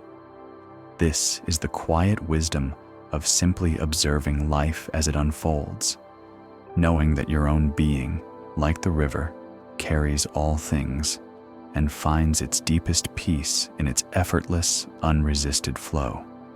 Rest now in this understanding, allowing the soft current of your own breath to guide you, releasing any tension, any holding, any striving. Simply be, simply flow. And now, as the gentle current of your own breath continues to guide you, releasing any tension, any holding, any striving, allowing you to simply be simply flow. We turn to another quiet story, a parable of enduring strength. Imagine a place where the land meets the sky in a dramatic embrace, a rugged, wind-swept cliff face overlooking a vast, shimmering ocean. The air here is often alive with the cries of gulls and the relentless murmur of the waves below. The wind, a constant, unseen sculptor, whistles through crevices and whips across the exposed rock. It is a place where only the most tenacious life can take root and flourish. In this harsh, beautiful landscape, clinging to a narrow ledge, grows a small, seemingly ordinary plant. Its leaves, a deep, resilient green, are often ruffled and torn by the incessant gales. Its slender stems bend and sway, sometimes flattened against the rock by the sheer force of the wind, sometimes trembling violently as a particularly strong gust sweeps in from the sea. To the casual eye, this plant appears fragile, a delicate wisp of green life holding on precariously against the formidable power of nature. Year after year, through scorching summers and icy winters, through storms that rage with thunder and lightning, this little plant endures. It sheds its old leaves, and new ones emerge, fresh and vibrant. It blossoms with small, hardy flowers, their petals dancing in the breeze, a testament to its stubborn will to live. It is a quiet miracle, this persistent life on the edge. Many travelers passing by would observe the plant with a kind of pity, marveling at its survival, but perhaps questioning how such a delicate thing could withstand such relentless buffeting. They might focus on its bent stems, its wind-torn leaves, its exposed position, seeing only its vulnerability. But there was an elder, whose eyes held the wisdom of many seasons, who often sat upon the cliff, observing the plant with a different kind of attention. This elder saw not merely the visible struggle, but something deeper, something unseen, yet profoundly powerful. One day, as a young, anxious gardener passed by, sighing at the sight of the plant, worrying it would surely be swept away by the next storm, the elder spoke, their voice soft like the rustle of dry grass. "Look closely, little gardener," the elder said, gesturing towards the plant. "What do you see?" The gardener, still fretting, pointed to the swaying stems. "It is so fragile, elder. The wind will surely tear it from the rock." The elder smiled, a gentle, knowing curve of the lips. "And yet, it has been here for longer than either of us can remember. Do you truly think its strength lies in its leaves, or its delicate stems, which you see bending in the wind?" The gardener paused, considering. "Perhaps in its resilience, its ability to bend without breaking?" "Indeed," the elder affirmed, "that is part of its visible wisdom. But its deepest strength, its most profound resilience, comes from something you cannot see. It comes from its unseen roots." The elder leaned forward, tracing a line down the face of the cliff with a gnarled finger. Beneath the surface, hidden from the storm, these roots delve deep into the rock. They do not merely cling, they interweave. They find purchase in the tiniest crevices, in the most unforgiving cracks. They expand, gently but persistently, seeking out the hidden pockets of soil, the unseen veins of moisture. They draw nourishment from the very heart of the stone itself. Above ground, it appears to struggle, to be at the mercy of every gale, the elder continued. But below, in the dark, quiet earth, a silent, powerful work is always unfolding.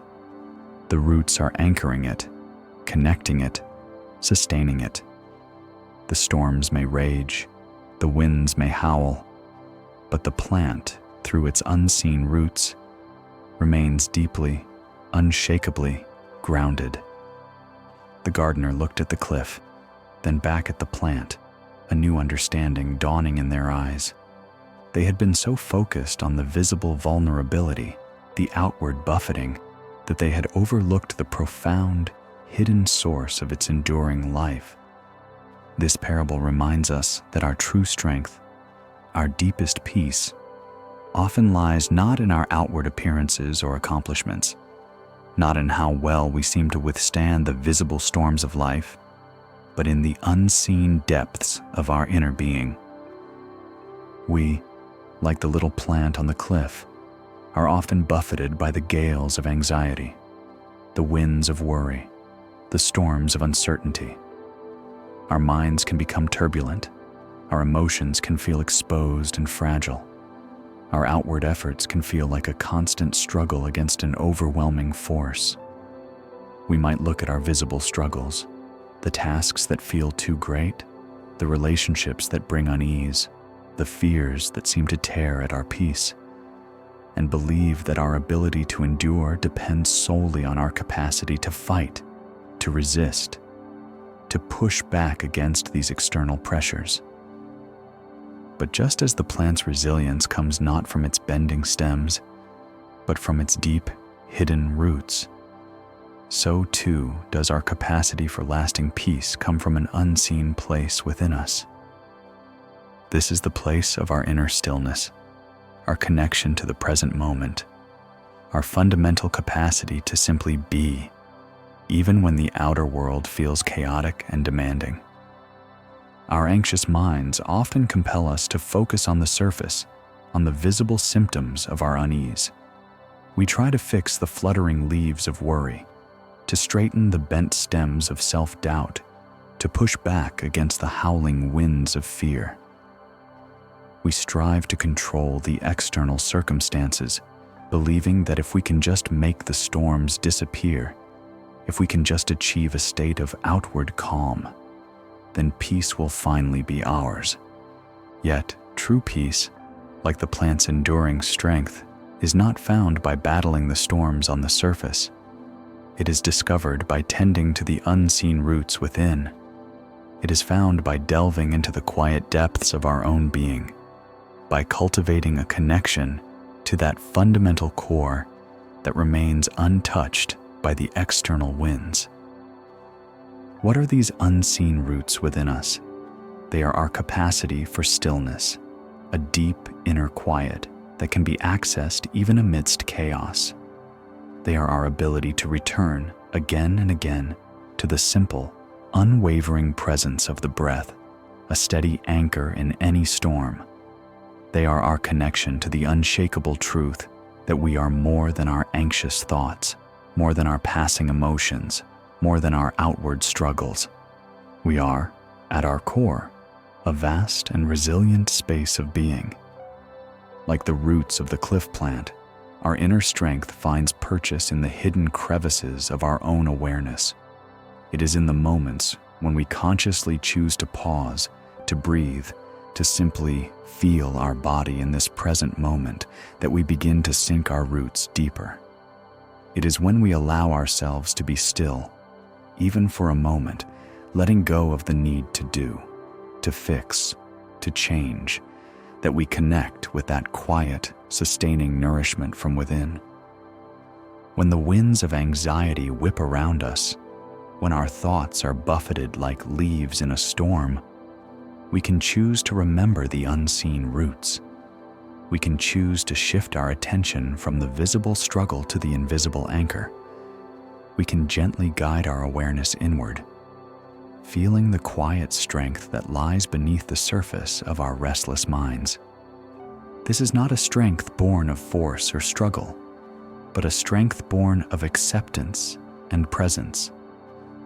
It is the strength of knowing that even when everything seems to be swaying, there is a part of us that remains deeply grounded, deeply connected. It is the strength of simply being, without needing to prove, to achieve, or to control. Consider now, in this moment, the quiet power of your own unseen roots. Feel the profound connection to your own stillness, to to the simple, gentle rhythm of your breath. You do not need to conjure this strength. It is already there, inherent in your very being, just waiting to be noticed, to be trusted. When we trust in these unseen roots, when we cultivate this inner connection, the external storms do not necessarily disappear. The winds may still blow, the challenges may still arise, but our relationship to them changes. We no longer feel so fragile, so precariously clinging to the edge.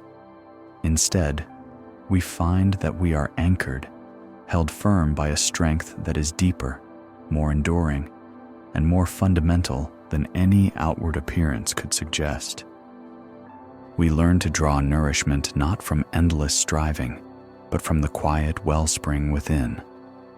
We discover that our capacity to endure, to flourish, to find peace, comes not from eliminating all discomfort, but from our unwavering connection to our own inner resilience. Allow yourself now to sink into this understanding. Feel the quiet stability within you. Trust in the unseen fundamental strength that lies within each of us, regardless of the storms we face. You are not merely a fragile leaf in the wind. You are also the deep, enduring root, finding sustenance, finding purchase, finding unwavering peace in the depths of your own being. Rest in this truth, allowing your awareness to settle, to deepen, to connect with that profound, quiet strength that is always, always present within you. Simply be. We have journeyed far, exploring the unseen roots of our strength, discovering that true resilience lies not in outward resistance, but in the quiet, hidden depths of our being. We have learned to trust in that fundamental connection, that unwavering anchor within us, even when the visible world feels uncertain and buffeted by storms. As our path together gently nears its end, we turn now to a final parable, a quiet story that invites us to a profound readiness. It is the story of an empty cup and what it means to truly receive. There once was a scholar, a man of great learning, who had dedicated his life to the accumulation of knowledge. His mind was a vast library, filled with countless scrolls of philosophy, history, and sacred texts. He had studied with many teachers, debated with great thinkers, and his reputation for wisdom spread far and wide. Yet despite all his knowledge, a deep longing for true peace remained unfulfilled within him. He felt, perhaps, that there was one final, essential piece of wisdom he still needed to acquire, one ultimate truth that would unlock lasting serenity. So, the scholar sought out a reclusive master, a sage renowned not for the volume of his words, but for the profound silence that seemed to emanate from his very presence. The scholar traveled for many days, eager to present his extensive knowledge, to demonstrate his readiness, to prove himself worthy of receiving the master's deepest teachings. He arrived at the master's humble dwelling, his mind already brimming with questions, with theories, with a lifetime of acquired understanding. He believed he was ready to receive. The master, a gentle figure with eyes that held the quiet depth of a forest pool, welcomed the scholar without a word. He invited the scholar to sit, and then, in a gesture of simple hospitality, began to prepare tea. He warmed the teapot, steeped the fragrant leaves, and then, with slow, deliberate movements, began to pour the steaming tea into the scholar's cup. The scholar watched, his mind already formulating his first profound question. He watched as the tea filled his cup, rising to the brim, a perfect, inviting amber. But then, to the scholar's surprise, the master did not stop pouring. The tea continued to flow, cascading over the rim of the cup, spilling onto the small, polished wooden table, creating a growing puddle. The scholar's eyes widened. He shifted uncomfortably, then finally, unable to contain himself, he spoke, his voice tinged with a blend of confusion and mild irritation. "Master," he exclaimed, "it is full. My cup is full. It cannot hold any more tea." The master paused, his gaze soft and unwavering. He slowly set down the teapot, and with a gentle, patient voice, he spoke. "Indeed," he said, "your cup is already full. Before you can receive new wisdom, new understanding, new peace, you must first empty your cup." The words hung in the air, simple and profound. The scholar looked at his overflowing cup, at the tea spilling wastefully onto the table, and then back at the master's calm, knowing eyes. He began to understand. His mind, like the cup, was so full of what he already knew, of what he expected, of what he thought he needed, that there was no space for anything new to enter. This parable, so simple, yet so deeply resonant, serves as a final, gentle reminder as our journey of unwinding nears its quiet conclusion. We, like the scholar, often approach life with a cup that is already full. Our minds are brimming, overflowing, not always with knowledge, but often with the very things that prevent us from experiencing true peace. Our preconceptions, our expectations, our judgments, our worries, and even our most cherished anxieties. We carry within us a lifetime of narratives about who we are, what we should be, what the world owes us, what we fear will happen. We hold on to past regrets, replaying them endlessly. We project into the future, imagining countless scenarios, both desired and dreaded. We cling to the idea of control, believing that if we just think hard enough, plan meticulously enough, worry intensely enough, we can somehow shape the unshapable, solidify the impermanent. This constant mental activity, this ceaseless filling of our inner cup, leaves no room. There is no spaciousness for the quiet presence of the moment, no emptiness into which new understanding can gently settle. Our anxiety, in many ways, is the overflowing tea, constantly spilling, creating a messy, agitated state that prevents us from truly receiving the simple, inherent peace that is always available. We often believe that to find peace, we must add something to our lives: more certainty, more control, more positive thoughts, more accomplishments. We seek to fill our cups with solutions, with answers, with reassurances. But the Master's teaching reminds us that perhaps the path to peace is not about adding, but about subtracting. It is about creating space. It is about the profound act of emptying. What does it mean, in our own lives, to empty the cup? It means, first, gently releasing our preconceptions about what peace should feel like, or what our lives should look like. We often hold an idealized image, a perfect state we are striving for, and this very striving, this holding on to an image, keeps our cup full of expectation. When we release this image, when we allow peace to simply be whatever it is in this moment, we create space. It means letting go of the endless narrative of what if. Our anxious minds are masterful storytellers, weaving elaborate tales of potential disaster, of future challenges, of problems that may never even materialize. Each what if is another drop filling our cup, another layer of mental clutter that obscures the clear water of the present. To empty the cup means to gently acknowledge these stories, and then, with compassion, to allow them to pass, creating a quiet space in the mind. It means releasing the grip of past regrets, of mistakes made, of words left unsaid or poorly spoken. These too are powerful fillers of our inner cup, heavy and dense, weighing us down and preventing us from moving forward with a lighter heart. To empty the cup is to offer forgiveness to ourselves and to the past, allowing the waters of time to carry away what no longer serves us. And most profoundly, emptying the cup means letting go of the effort itself.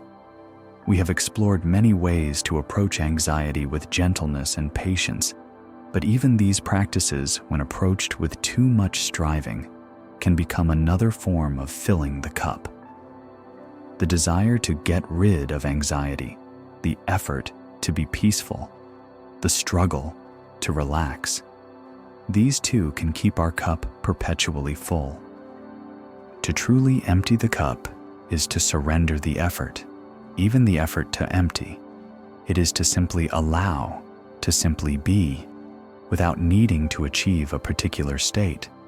It is the recognition that sometimes the most profound wisdom, the deepest peace, arrives not when we are actively seeking it, but when we have created the spaciousness for it to simply unfold. Imagine your mind now as that cup. What fills it? What anxieties, what worries, what expectations, what relentless thoughts are overflowing its rim? And can you, just for this moment, gently, without judgment, begin to allow some of that to drain away? This is not about erasing your memories or denying your feelings. It is about releasing the grip on them, the compulsive replaying, the insistent clinging.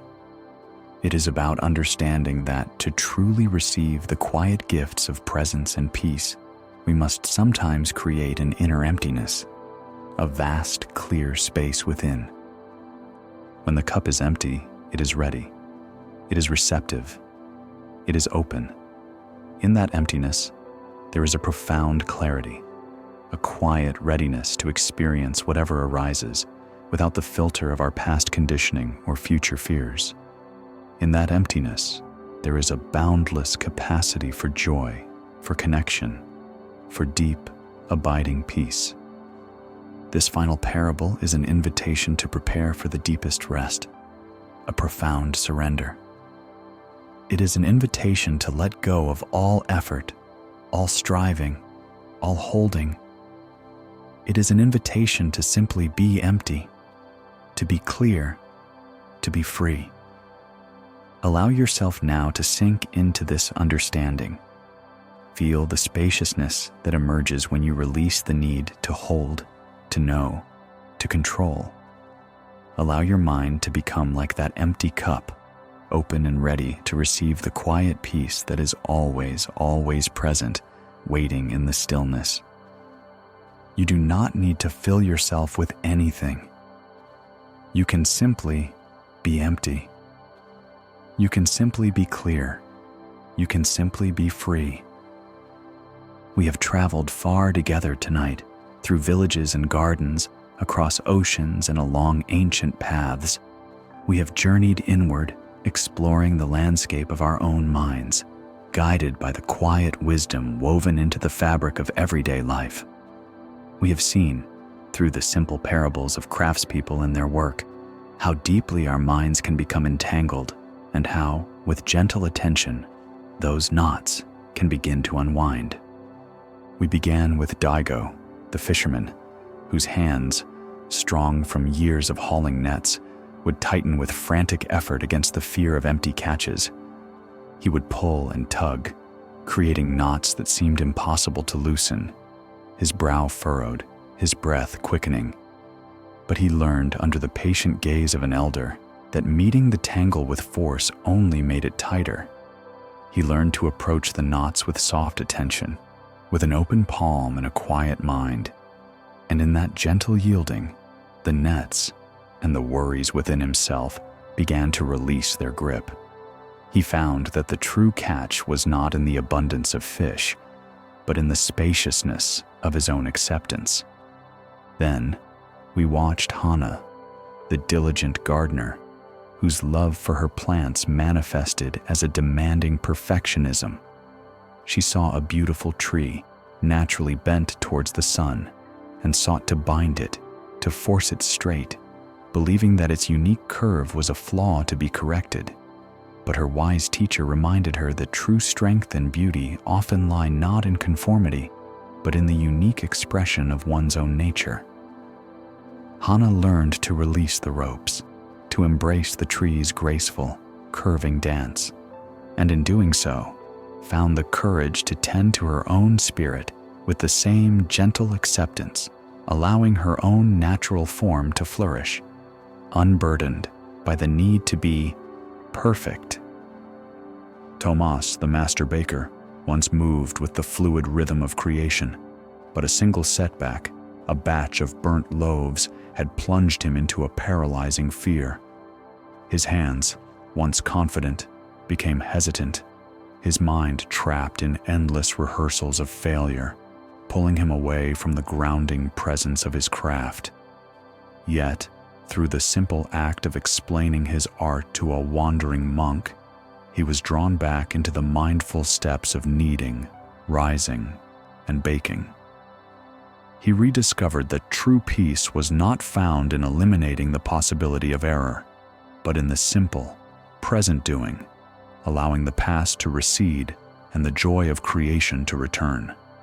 Yuki, the elderly weaver, wove tapestries of intricate beauty, but her fear of a broken thread, of any imperfection, had brought her work to a standstill. She sought an unattainable, unbroken perfection, forgetting the true essence of her art. It took a young apprentice's accidental slip to remind her. With quiet grace, Yuki demonstrated how a broken thread, when skillfully rewoven with resilience and patience, could add a unique texture, a deeper story, a more profound beauty to the tapestry. She taught us that our lives, like her tapestries, are made richer, not by the absence of broken places, but by the quiet strength of our mending. Mateo, the shepherd, a man of deep responsibility, became consumed by the loss of a single lamb. His anxiety created a tunnel vision, blinding him to the 99 other sheep who were safe, present, and in need of his care. He frantically searched for what was missing, neglecting what was right before him. A wise traveler gently helped him shift his gaze to see the abundance, the blessings that were already there. Mateo learned that true care, true peace, comes from tending to what is present, rather than being endlessly consumed by what is absent or feared lost.